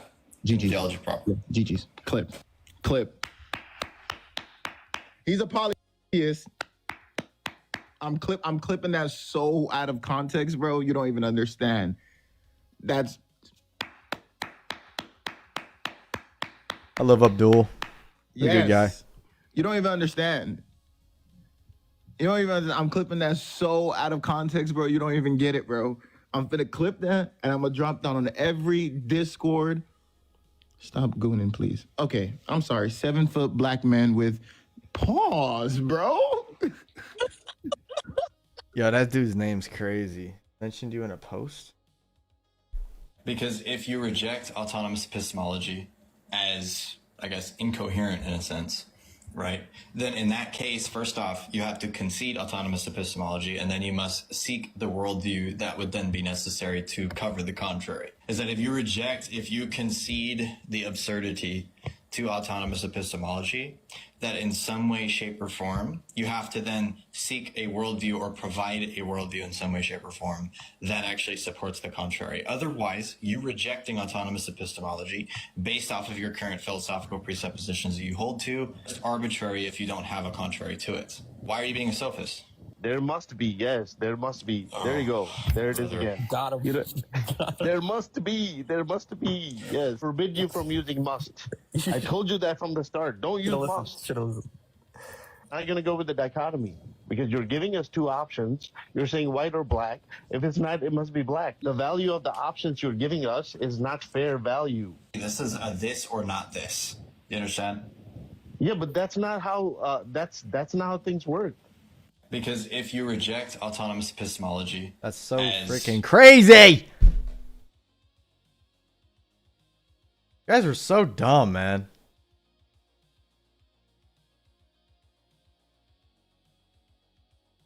I guess incoherent. Oh my lord, man.